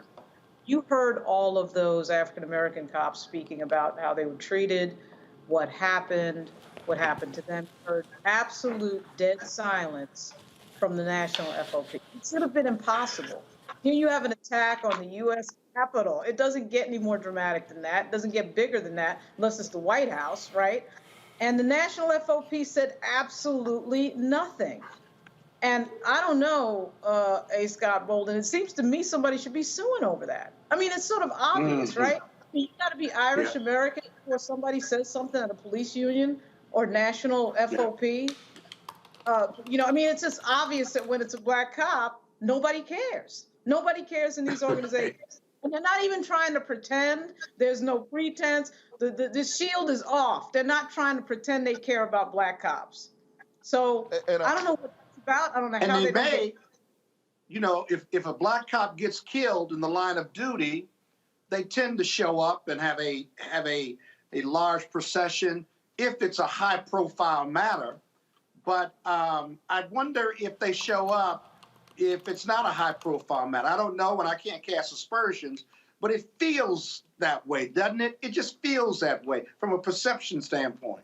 Well, when it comes to funerals and things like that, the ceremonial, everybody does show up. I will say that. I went to a series of funerals right after 9/11, and I'd been to a few before that. And so it is very, the allegiance when somebody dies is clear. I'm talking about the union. I'm talking about the police union. I'm talking about the heads of the union. And I'm talking about the National Fraternal Order of Police, who've gone completely silent on January 6th. And I get it because, you know, a good friend of mine is a police officer, a U.S. Capitol police officer. His friends all voted for Trump. I get all that. But you would think that just out of what that organization is supposed to be doing, which is representing police officers, they would be representing police officers, black or white.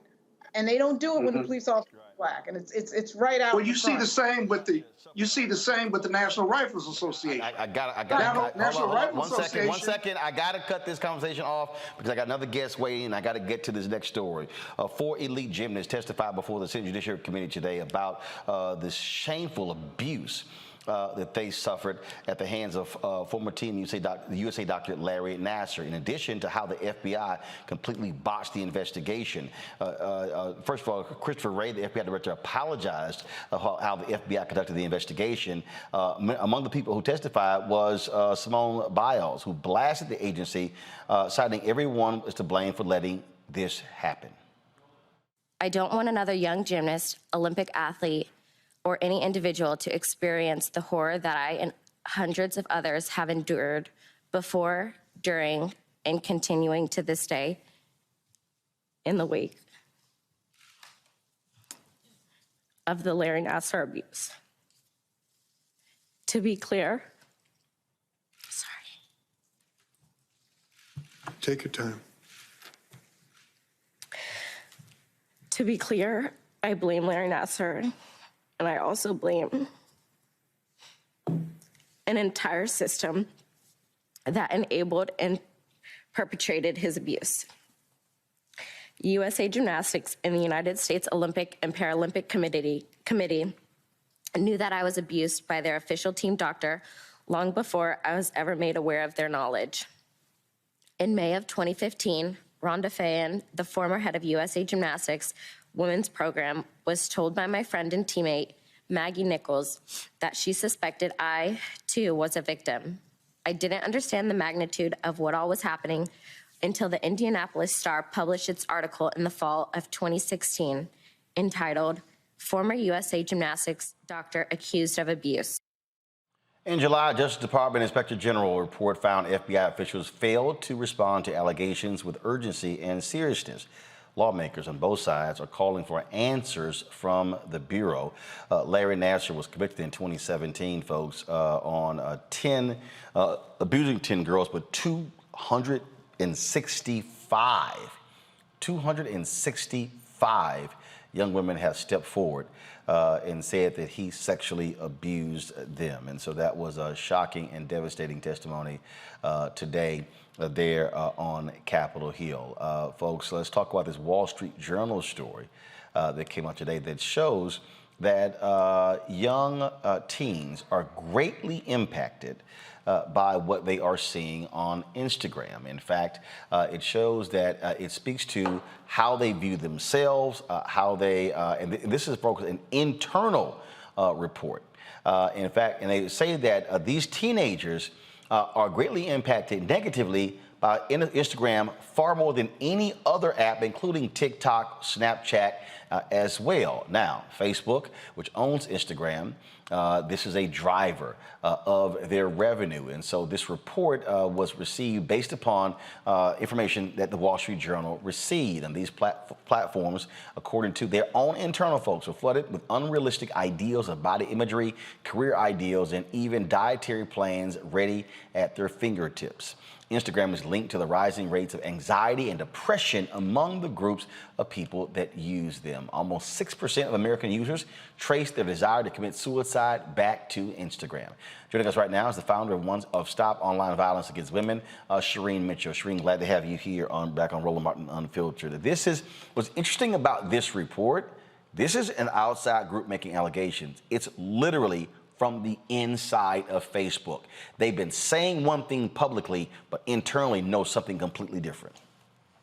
Yeah, this has been going on for quite some time. And also the problem with this, if you haven't seen this pattern already with Facebook, is that even when outside entities are trying to get access to the data to discern like what's going on these platforms, Facebook has always put up barriers, like we saw with the NYU Observatory organization at this point, the academic university at this point.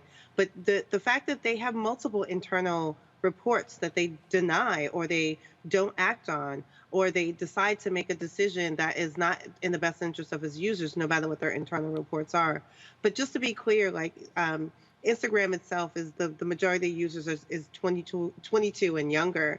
And we have seen this before. And as a matter of fact, Social Dilemma, like the people who helped to create Instagram, admitted to what it was doing and how it was impacting young girls. And we saw that a year ago. So that means that there was a video about it. They had their own internal reports about it. The FTC Commissioner Chopra has talked about it as early as May 2021 this year. And yet, with all of that evidence, they still decide to do nothing. And that now that there's bad press, bad media, now they're making statements about things they want to do or suggestions that they have. But that's the problem. They have done their own internal workings on multiple aspects of the problems of their platforms, both multiple of them. Instagram, Facebook, WhatsApp, the decisions that are being made internally are what we're hearing that are problematic. And there's always this, Zuckerberg gets up and goes to testimonies and hearings and says he's sorry and they're going to do better. And yet we know that unless there's public pressure, unless there's another hearing, and even in some of those instances, they don't actually make dramatic changes. And this is a problem across the board. But particularly, with the work that we do, we see this kind of harassment and targeting and the ways in which they do not respond to that in the comment section and the like, particularly with women, young girls of color.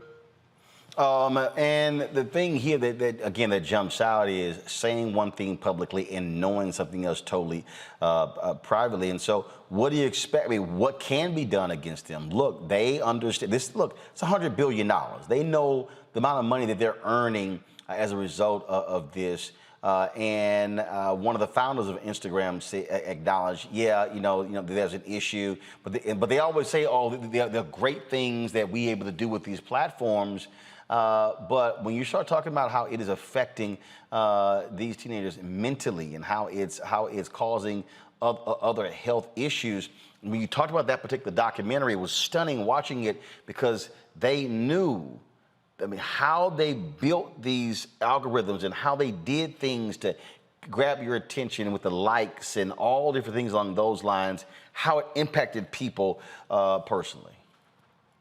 Yeah, I mean, and be clear, they've done studies where they manipulated people's feeds and they tested the algorithms to see what kind of impact and reactions. In many ways, if you think about it, the likes and like what we see now on Facebook, the likes, the angry, the sad, those are all emotional triggers. They're actually collecting more data every time someone clicks one of those emoticons. Like, that's what they've been doing, and that's what they know. And I think the problem here is that people still think that what they're doing is very innocent and that the platform is neutral, and people are just operating with the way in which they engage on these platforms, when we now know that much of that has been manipulated.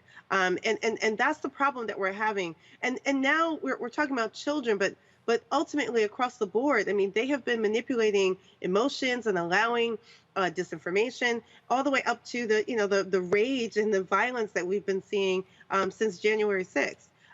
They know these things have been happening. They have not been taking action. And when you ask the question, what can be done? I mean, this is the point where we can't just keep having hearings. That regulation needs to happen. And I'm hoping this time around with a different administration, the FTC, the FCC, and others will actually take action and put things in place with teeth that can hold the company accountable. I mean, they have a dissent decree with the FTC, and it seems to me that's not working. Yet they use that as a weapon to say that they were accommodating the dissent decree by cutting off third-party researchers and data scientists from getting access to their data. As a matter of fact, they just recently removed from their CrowdTangle tool some of the information about January 6th. So they are saying one thing publicly and talking about all the great things they're about to do and the transitions that they want to have, and they're giving all these suggestions, but their actions say something completely different. And we need to start accepting the fact that it's been years of these apologies and them doing something different.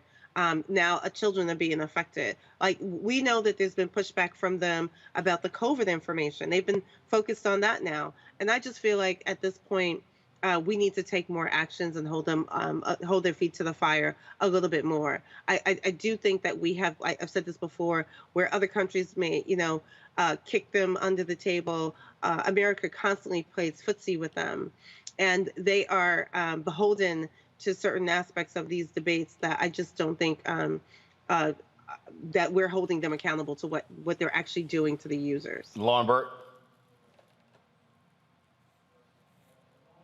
You're unmuted.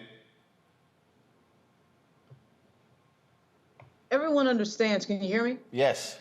Everybody understands that Mark Zuckerberg isn't going to do anything. I don't understand why we allow him to sort of waltz in and out of these hearings, waltz in and out of meetings, waltz in and out of the situation, and change absolutely nothing.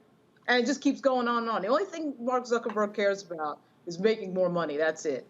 That documentary, Social Dilemma, was shocking. It's on Netflix. I think it's still on Netflix. That was an absolutely shocking documentary. There's a book by 2 New York Times reporters that is out right now called An Ugly Truth on Facebook. His Zuckerberg's game is clear. He's not going to change anything. He's not going to do anything. He's going to come in. He's going to answer some questions. He's going to walk back out and do absolutely nothing. Obviously, Facebook's lobbyists are very good and has control of our members of Congress. Because we've been sitting here now for years watching this dance. We know that the level of divisiveness in our politics has gone up. We know how they make money. They make money through conflict. They make money through divisiveness on Facebook. They make money through arguments. Facebook does a lot of good things. We understand that. When a baby is born, when somebody dies, when somebody's sick, we find out about it through Facebook. But there's a lot of unstudied consequences of that platform and the impact that it has on people, particularly young people. There are things that we do know and that we have figured out already that nobody wants to confront. And I suspect that as somebody who has a few friends that work at Facebook who used to work on Capitol Hill, I think that they've just got really good lobbyists to keep stopping our members of Congress from changing the policy. But it's ridiculous. And I think it's dangerous. We just found out on January 6th how dangerous it is, because there's nobody that believes that that would have happened without social media. There's no way. And misinformation, of course.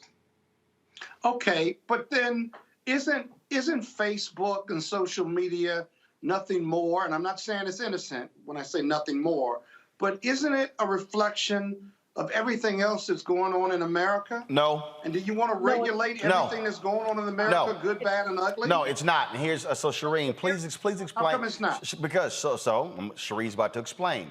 Shireen, okay. please explain to Scott how pervasive Facebook now is with the amount of data they have and how they are able to take that data and literally manipulate it to drive profit.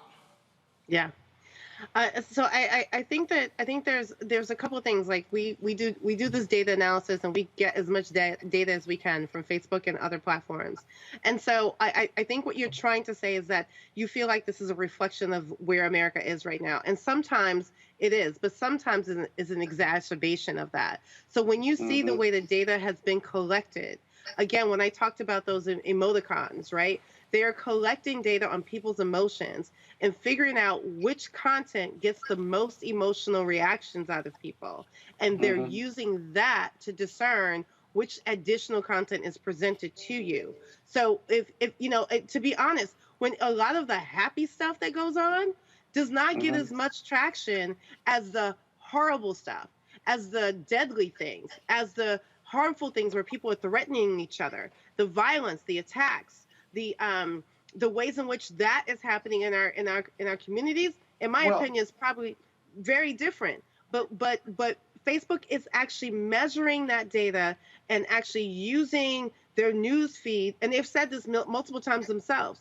They will change the news feeds depending on what they think is happening or what they think people need. At one point, the news feeds were just about sending news out, and then it was, we're going to just allow people who are connecting to. That's why some people don't even see their own friends anymore, because they're suggesting different sets of content to them, and people are saying, "Well, I'm not seeing my other friend so and so as much as I used to," and I hit all the buttons that says this person should be priority in my feed, and they're no longer there. But that's because Facebook has changed the algorithms around. I agree, and you're right about it exacerbates it, right? So what do you do about it then? From your perspective or your organization's perspective, what do you do about it? Because if you tell me you want the government to regulate it, okay, now that gets complicated. Well, so here's the question, Shireen. The question is here, Shireen, is do you believe that Facebook is now a utility? Right. Well, we can go into like, see, that gets in the Section 230 argument. But yeah, like this is here we go. That is a very tricky question, right? Because that's a key piece to that. But that goes into another question, right? If people are getting elected through Facebook and that's being used in that way, I do think we need to think about what content is there and how that content is being manipulated. Well, because but tell me, Scott, hold on. I got to pull in Robert. But okay, hold on. I'm gonna come back around. Shireen, please finish. I'm gonna go to Robert. Go. Yeah. But let me just be clear. There are ways that regulations can hold them accountable for the content that's on there. They are making decisions about the algorithms. They actually have an algorithm right now that can pull down hate speech. They're choosing not to deploy that algorithm because one political party will be pulled down more than the other. So they should be held accountable for making that decision. There are different aspects of this that we can have conversations about, but I understand how tricky we can go down this line about a utility. But I do think that there's conversations that we need to be having that we're not having presently. Robert. Well, piggybacking a little bit off of, or tangentially piggybacking on what Scott asked, what do you think the role is of parents in this? Because it's primarily, I think, the study affecting young people, and particularly young women who are the #1 consumers of social media. But you know, parents now, they create Instagram accounts for their children as infants that are 10 and 15 years old. What role do parents have in making sure they regulate the amount of screen time, they regulate the amount of online activity that children, their young people are doing, knowing that they're being negatively affected by the unrealistic body images that are being put out there, the type of beef and drama that's being put out there, and how can we talk to parents more so about making sure they're providing the real world alternative to the digital experience? Yeah, I mean, I'm not saying that there's no accountability there, but let's just be clear. If there is actual manipulation, just the same way that we would handle the way in which Instagram could be used to deploy sexual predator, content for young children, right? We have laws against that, so we need to make sure that we don't discount that part of this conversation, even as we talk about parents, right? There are things that we can take responsibility of. But the other piece that you're speaking to in terms of parents being able to deal with screen time at home, very easy. But if you saw that documentary, when they go to school, that control is different. And so you're trying to ask parents to be somewhere present with their children and their phones 24/7. In that social dilemma, a parent actually took the phones away and locked it in a case. And one child actually broke the case.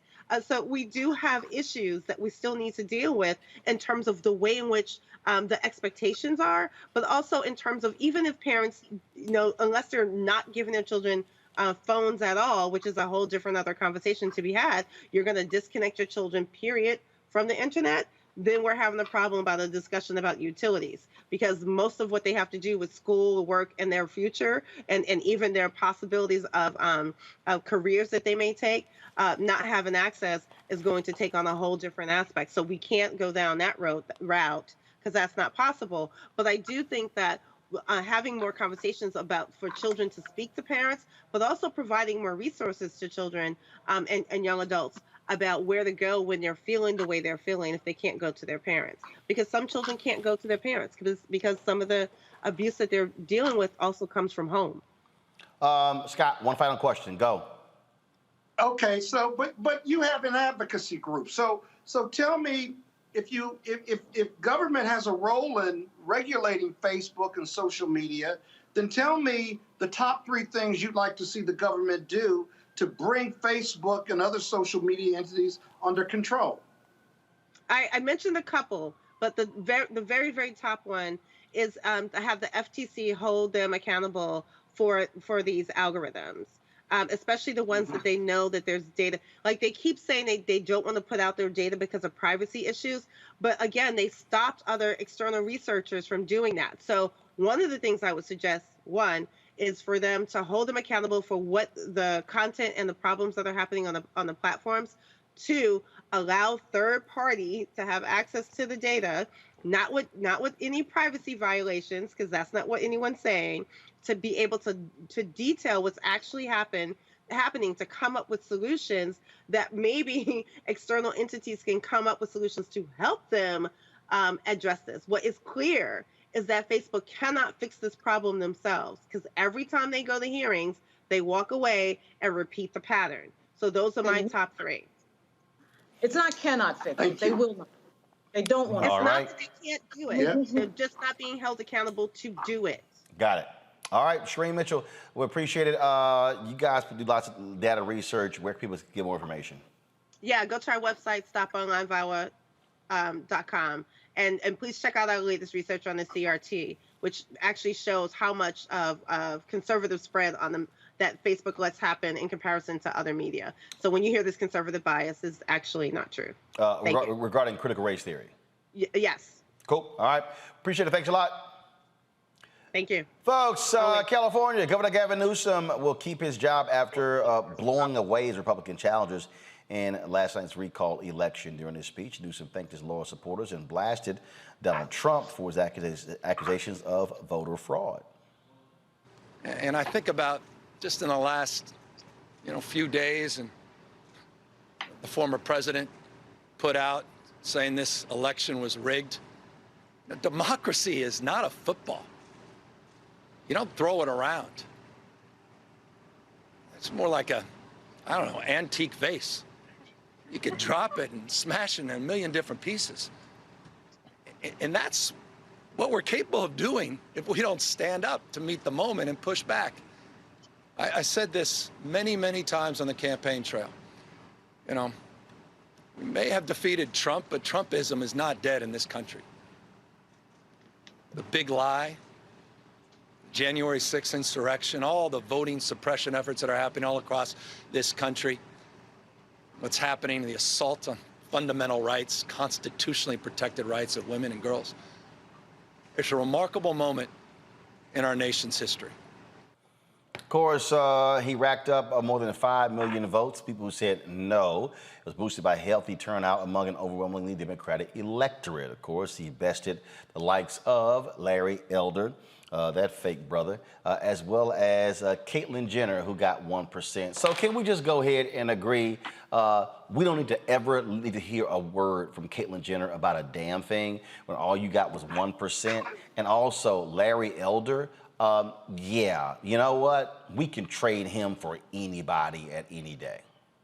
Yeah, the fact that we're even discussing Larry Elder as a serious person that would serve him, it's really, really scary. It is an indictment of the modern Republican Party that they would present him with a straight face in any election, much less the governorship of California. Incredible. And thank God he was crushed, because if he got even close, then you've got to deal with him again, and probably will have to deal with him again anyway, but he'll probably get crushed again. But Larry Elder is a joke. He's an absolute joke. I don't know why Republicans think it's cute running these types of people. Herschel Walker, what are you doing? I mean, if you want to present these nuts to the electorate, okay, fine. But you're going to get what you paid for. Unless you're in a really red state, you really don't get what you paid for. But Larry Elder is one of their worst moments, and that's saying something. Well, I think also it's part of a strategy that the GOP is employing right now, just circling back around to what we were talking about earlier about black voter turnout. The GOP for the last several years has been making inroads and attempting to make inroads with black male voters to separate them from the black female voter. Remember, back in 2020, Donald Trump got 19% of the black male vote. So that's why you're seeing Larry Elders in California, Tim Scott in South Carolina. Right here in Georgia, we got Herschel Walker, Kelvin King running for Senate, Vernon Jones running for governor. And so right now they're running, joke candidates. They're running Vernon Jones or Herschel Walker or Larry Elders. But I think the Democratic Party needs to look out for 2022, 2024 going forward when they start having actual serious candidates, people who you can't simply just laugh off, people who have actual records and resumes and aren't these insane caricatures of what a black conservative is. The Democrats are going to have to start passing some actual legislative agenda items and not being able to just write these things off, because with Donald Trump getting 19% of the vote, imagine what a competent black Republican candidate, the old school Colin Powell type of black conservative, the old school Condi Rice type of black conservative, the type of vote they would get going forward. So the Democrats, you can laugh it off now, but it should look at this going forward for a place where they might have weakness. Well, the number one group that supports the Democratic Party is black women. The number two group is black men. And if they want to keep running these people, they can go keep running these people. They're not going to get. See, you're talking about the 19% of Trump. That's versus Joe Biden. That's not versus Obama. That's not versus Kamala. So who the person's running against is a big factor here. I think the Republican Party is really ending itself in with these types of candidates. But the demographics in the country. The demographics in the country are going to be ending the Republican Party, and their policies and what they believe in, and the party of no, and the party of hate, and the party of Trump is what's ending the party, and it's being ended based on, you know, all of those things, but it's ending in front of them. It's not ending. Can we please stop saying that? Republicans right now, the Republicans, no, it has not ended. No, it has not. The Republican Party right now controls 31 state legislatures. They control 30 governor's mansions. Ain't shit ended. No, they are still. No. This is the mistake that we make.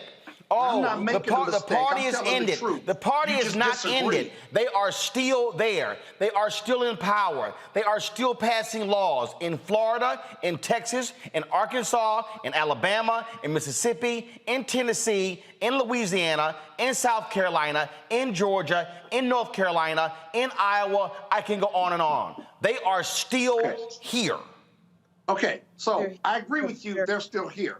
But the takeaway from California, which is, I think, the original question, the takeaway from California is twofold. One, that COVID-19 and vaccinations and the health of individuals and kids in this country is priority number one for most Americans. I know all Democrats, but for most Americans, and that's going to continue to be the case for the midterms. The Democrats can learn that part from California, even though it's uniquely Democratic, it's a huge economy and what have you.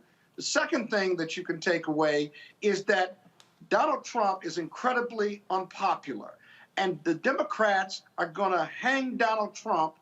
I don't care what state it is. Their Republican nominees are going to continue to reflect Trump's values, if you will, and hang Trump around Youngkin in Virginia, for example, and anywhere else, because he is deeply unpopular, especially since January 6th. That's going to matter in the midterms. And if the Dems have enough money, and they have a lot of money to spend on quality Democratic candidates, then they can survive, if not succeed, in winning the midterms. However, it's still tough, but those are two political themes that every Democrat in this country running for federal or state office needs to embrace. Bottom line is this here. You can run it all you want to.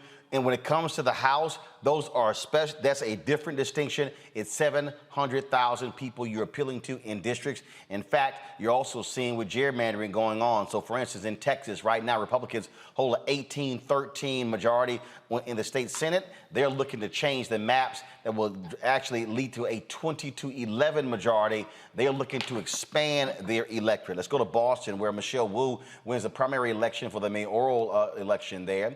Wu, the Boston City Councilor at large, will face off with fellow Councilwoman Uni Susebi George to be the first woman of color elected as Boston mayor. Wu owned 33.36% of the votes. George got 22.48%. Of course, the sister, who was the interim mayor, she actually came in third. In Cleveland, Cleveland will elect a new mayor for the first time in 15 years. Justin Bibb will face off against City Council President Kevin Kelly in a mayoral election in November. Bibb, African-American, earned, first of all, he earned 27.14% of the vote. Kelly got 19.39% of the vote. And so that's actually happening there in Cleveland. So those are the local races. And again, we're always talking about the impact of all these different races. And that's why these things absolutely matter. Let's talk about Catholic Church. The Pope came out today and addressed this whole issue of bishops and priests saying that they were not going to provide communion to candidates who are pro-choice. Now, this has been going on for a long time, where Catholic bishops have been passing different rules and saying you cannot extend communion to any politician who supports abortion. Well, the Pope, of course, who leads the Catholic Church, has said, y'all outside your damn lane. Focus on what you are. He literally said, you are not politicians. You are pastors. Stop being involved in politics. I'll read the quote in a second, but the reason I find this to be interesting, the position of Pope Francis, is because, have y'all heard, the Catholic Church is just as opposed to the death penalty as they are to abortion. Y'all notice you never seen these bishops announce that they are going to come out and stop giving communion to any politician who supports the death penalty. You notice that? Huh. Yeah, that's actually happened. The leader of the Catholic Church actually says that religious leaders should remain outside of politics and act with compassion. Quote, communion is not a prize for the perfect. Communion is a gift, the presence of Jesus and his church. A pastor knows what to do at any moment, but if he leaves the pastoral process of the church, he immediately becomes a politician. See, the thing here, Lauren, that again jumps out at me, you don't hear these conservative American Catholic bishops saying jack about Republicans and some Democrats who still support the death penalty.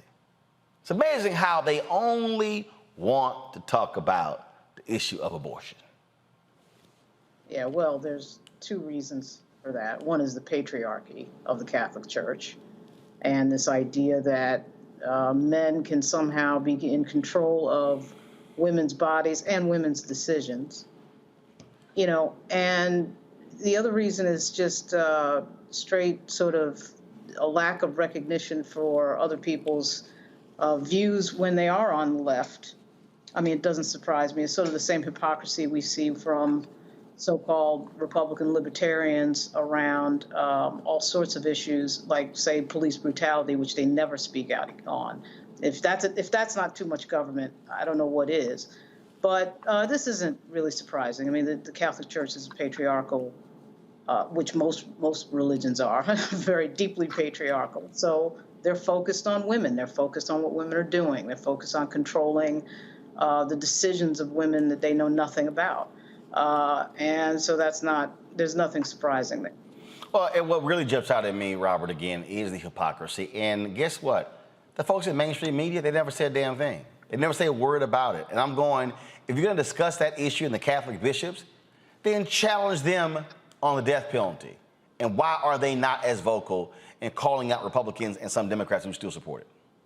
Well, you can take it even beyond the death penalty. You know, if you're going to use biblical teachings to determine what politicians you're going to give a communion to, what about people who oppose universal health care?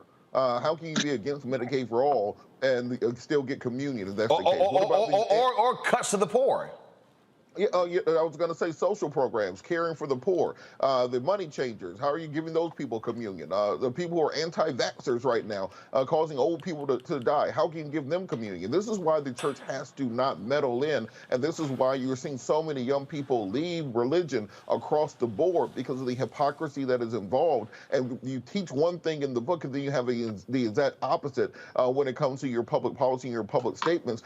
It's funny how we grew up. You know, I grew up in the South, so grew up with Jerry Falwell, the Moral Majority, the Crystal Cathedral, the Christian Coalition, all that stuff in the 80s. And then when you get Donald Trump and his porn star wife up in the White House, they are in there shaking hands, smiling, and acting like nothing ever happened with Donald Trump, who got 5 kids by 3 different baby mamas. So it's all complete hypocrisy, and this is why so many people pay no attention to it.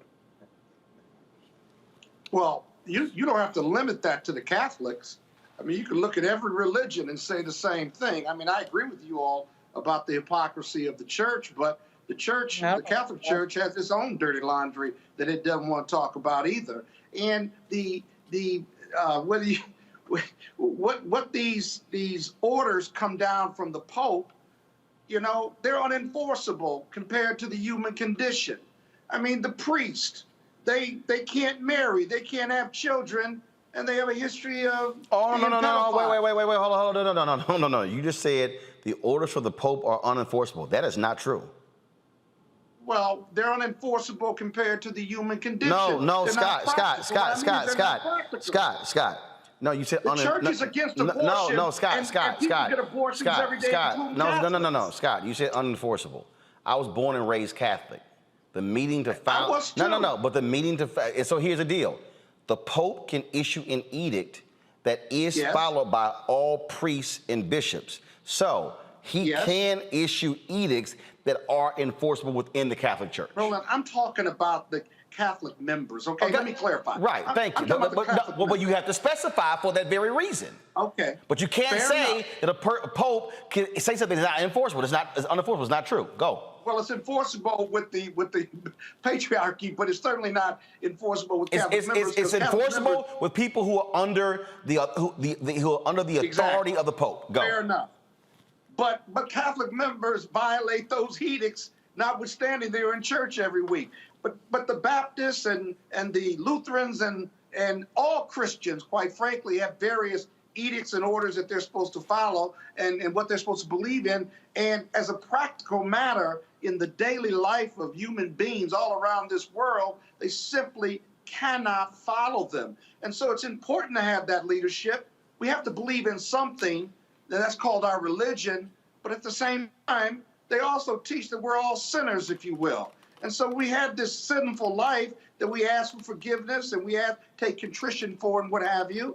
And so it's a highly imperfect organization, including with its followers, because it's tough to live by those edicts if you're a member or a Christian. And so, okay, what do you do? There aren't religious leaders in the Baptist church talking about, I'm not going to serve you if you don't do X, Y, and Z. I mean, Catholics in particular tend to do that. There are Baptist churches that won't serve homosexuals, for example, or preach against homosexuality in the Baptist church. Let's not get holier than thou with the Baptists or the other Christians just because the Catholics are the largest and the richest religious organization in the world. I mean, really. So they all preach against homosexuality, right? Are they not going to serve communion? Because Baptists serve communion once a month. Are they not going to do that? Or the AMEs serve communion? Are they not going to serve if you're homosexual or a transvestite? Okay, first of all, again, what you're dealing with here. First of all, to understand what is happening here, these are bishops who are making political statements. That's what they are, and they are. And many of these bishops are very conservative bishops, and so that's what they're appealing to. And so what the Pope is saying is, get out of the political business. Focus on being a pastor. And I'm trying to make a point. I'm simply saying they love to speak on abortion, but you never hear them talking about the issue of the death penalty. All right, folks, I got to end the show with this here. So I saw this story, and apparently a lot of people were really pissed off when they saw this video. And I got a few thoughts about it. Roll it.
There's some women in that lab.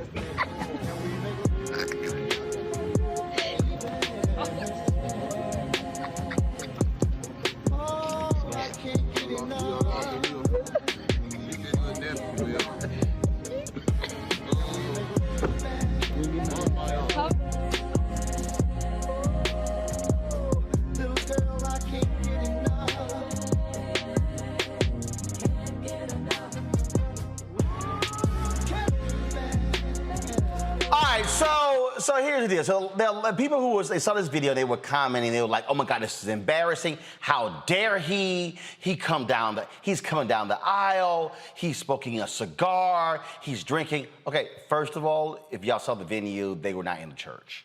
That's the first thing. Okay, that's first. Two. You can do what the hell you want to do at your own damn wedding. I am really sick of all these people out here whining and complaining. If that man want to walk down the damn aisle first with a bottle with drinking and a cigar, he probably is a Kappa. If that's what he wants to do, then go right ahead. See, I don't understand all these people out here. First of all, y'all gotta understand something. My grandmother had a catering business. I worked with a catering business since I was 70 years old. I stopped when I was 30. I've catered numerous weddings, okay? Numerous, hundreds of weddings. And I don't understand people who have this whole idea of you can do what you wanna do. My first marriage, I actually walked down the aisle with my parents. This woman was like, "How dare you?" I said, "First of all, your ass didn't write no check. You didn't write one check. So I don't give a shit what you think." I said, "Oh, by the way, your ass wasn't invited to the wedding anyway. So I obviously don't give a damn what you," she was a coworker. I said, don't give a damn. I said, "Thirdly, you ain't even got a man. But you want to weigh in on my damn wedding." Here we go. On my damn wedding. But here's the deal. I don't care. I've seen other weddings where they've come down the aisle dancing and grooving. It's a cultural thing. So who cares? That man can do what the hell he wants to do on his wedding day, and the woman he married can do what the hell she want to do on the wedding day. So I just don't get all these folks with these silly ass wedding rules, Lauren. It's like, well, no, you can't. Look, we've seen them all. I can't even tell y'all. Like, that was a rule. And again, we cater it. No one can walk on the aisle runner except the bride. I was like, that's bullshit. She the only one can walk on the aisle runner? And then it was like, we would do these weddings, and the center table, the bride's table, was always like the most decorated, the nicest linen. The groom table was like, his cake was on some side shit with the punch bowl. It was like damn near in the corner. And so it just cracks me up how people have these Scott, put the damn phone down. It's after 8 o'clock. It's 8:15. Well, man, look, if they call, hit in, text their ass and say, "Yo, I'm gonna hit you back." But I'm just tired. Well, no, Klein, stop lying. I'm just tired of these people who act as if they can tell you what to do at your wedding and they ain't paid nothing. Yeah, I hear that. I totally hear that. I mean, I think it's just the weddings are about the day. That day is about the bride and the groom, and that's it. And to me, really nobody else's business. Maybe the parents, if one of the parents is contributing financially. No, hell no. It ain't about their ass. But I mean, like, sometimes you do have people paying. No, it ain't about their ass. They ain't the ones, it ain't their day. And I can't stand that bullshit. Weddings are about the people at the wedding. And I really can't stand that bullshit. Oh, it's the bride's day. If it's the bride's day, Robert, her ass can get married by herself. I'll be playing golf. Well, look, Roland, 2 points. One, I feel for the groom because I think everybody passes out after their wedding day. You wake up first thing in the morning, you gotta get dressed, you gotta do the groom's meeting, you gotta walk down the aisle, you gotta take pictures, then there's a reception, then there's a dance, you gotta talk to your mom, and then you gotta, after about a 12-hour day, you pass the hell out. It's a long day. And secondarily, like, this is why women can't marry Kappas no more, because that's how a Kappa shimmies down the aisle all by himself. And he has to make it all about himself the entire time. I will put money on that. It's his day too. Well, listen, whether it's a Kappa or an Alpha, I ain't seen the bride in the video at all. No, that's true. But here's the deal. He could be a Kappa, Alpha, Omega, or Sigma for all I care. The bottom line is his wedding, her wedding, it's their wedding. And the judgment is just ill placed. It's not well placed because it's their day, and every wedding is different. I could care less. Now, he passed out, okay, but that's their wedding, that's their story, and that's what they posted. So what difference does it make? I mean, I don't even know why we're doing this story. What's the point? Here's the deal. First of all, we aren't doing this story. This is my shit. I'm doing the story. So here we go. I'm gonna do the same thing the groom did. What the hell I want to do? And so that's the whole deal. But again, for all y'all folk, all y'all people out there who've been whining and complaining about this video and what this groom did, y'all, watch this. We're gonna end the show on this. I found this on YouTube. These Congolese folks got married and they had a straight up wedding entrance. Boom.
See, that's what I'm saying. If you're gonna do a wedding entrance, do a wedding entrance. The only problem, clearly 3 or 4 of them groomsmen did not bring their ass to practice.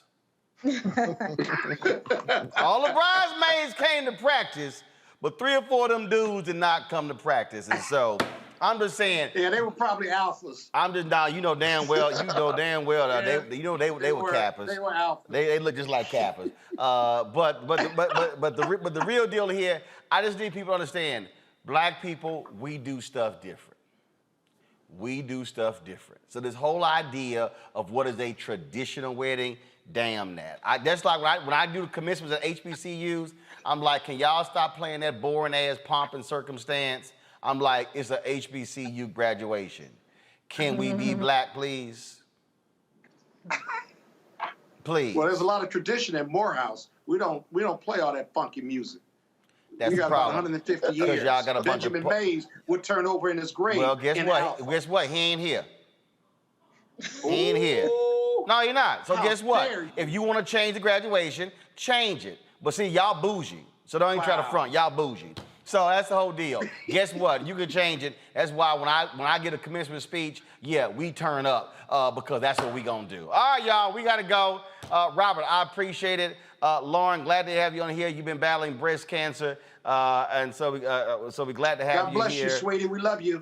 Thanks a bunch. Praying for you. I see you. I see you got. Now, is that one of the pink, one of them from the Women's March hats? Is that what you got? Yes, it is. It is. I get a lot of comments from a certain demographic, as you might. Yeah, I'm sure you do. Absolutely. All right, Scott, take your little punk ass phone call now. All right, we done. Oh, you're not gonna say anything positive about me? Nope. I'm on this show faithfully every Wednesday. Say something positive before we sign off. By the time you got a new light, because your ass now look lighter. All right, we gotta go. Y'all want to support what we do? Well, I'm light-skinned anyway. Yeah, but you needed still more light because you were sometimes real damn dark. Yeah. All right, y'all. If y'all want to support what we do, please join our Bring the Funk fan club. Cash App, $RM Unfiltered. PayPal.me/R Martin Unfiltered. Of course, Venmo is RM Unfiltered. And Zelle, Roland at RolandSMartin.com. Roland at RolandSMartin.com. Sponsored by Look Tired Tonight. Yeah, I flew in early this morning from Atlanta. Hell yeah, I'm tired. And of course, don't forget, download our app, Black Start Network. You can watch this show right on our YouTube channel or Facebook, but I really want y'all to download our Black Star app. We surpassed 10,000. We're on our way to 20,000 downloads. iPhone, Android TV, Android Roku, Apple TV, Apple Fire Stick, Amazon Fire Stick, Xbox, Samsung Smart TV as well. All right, folks, I'll see you guys tomorrow. Roland Martin Unfiltered on the Black Star Network. Holla!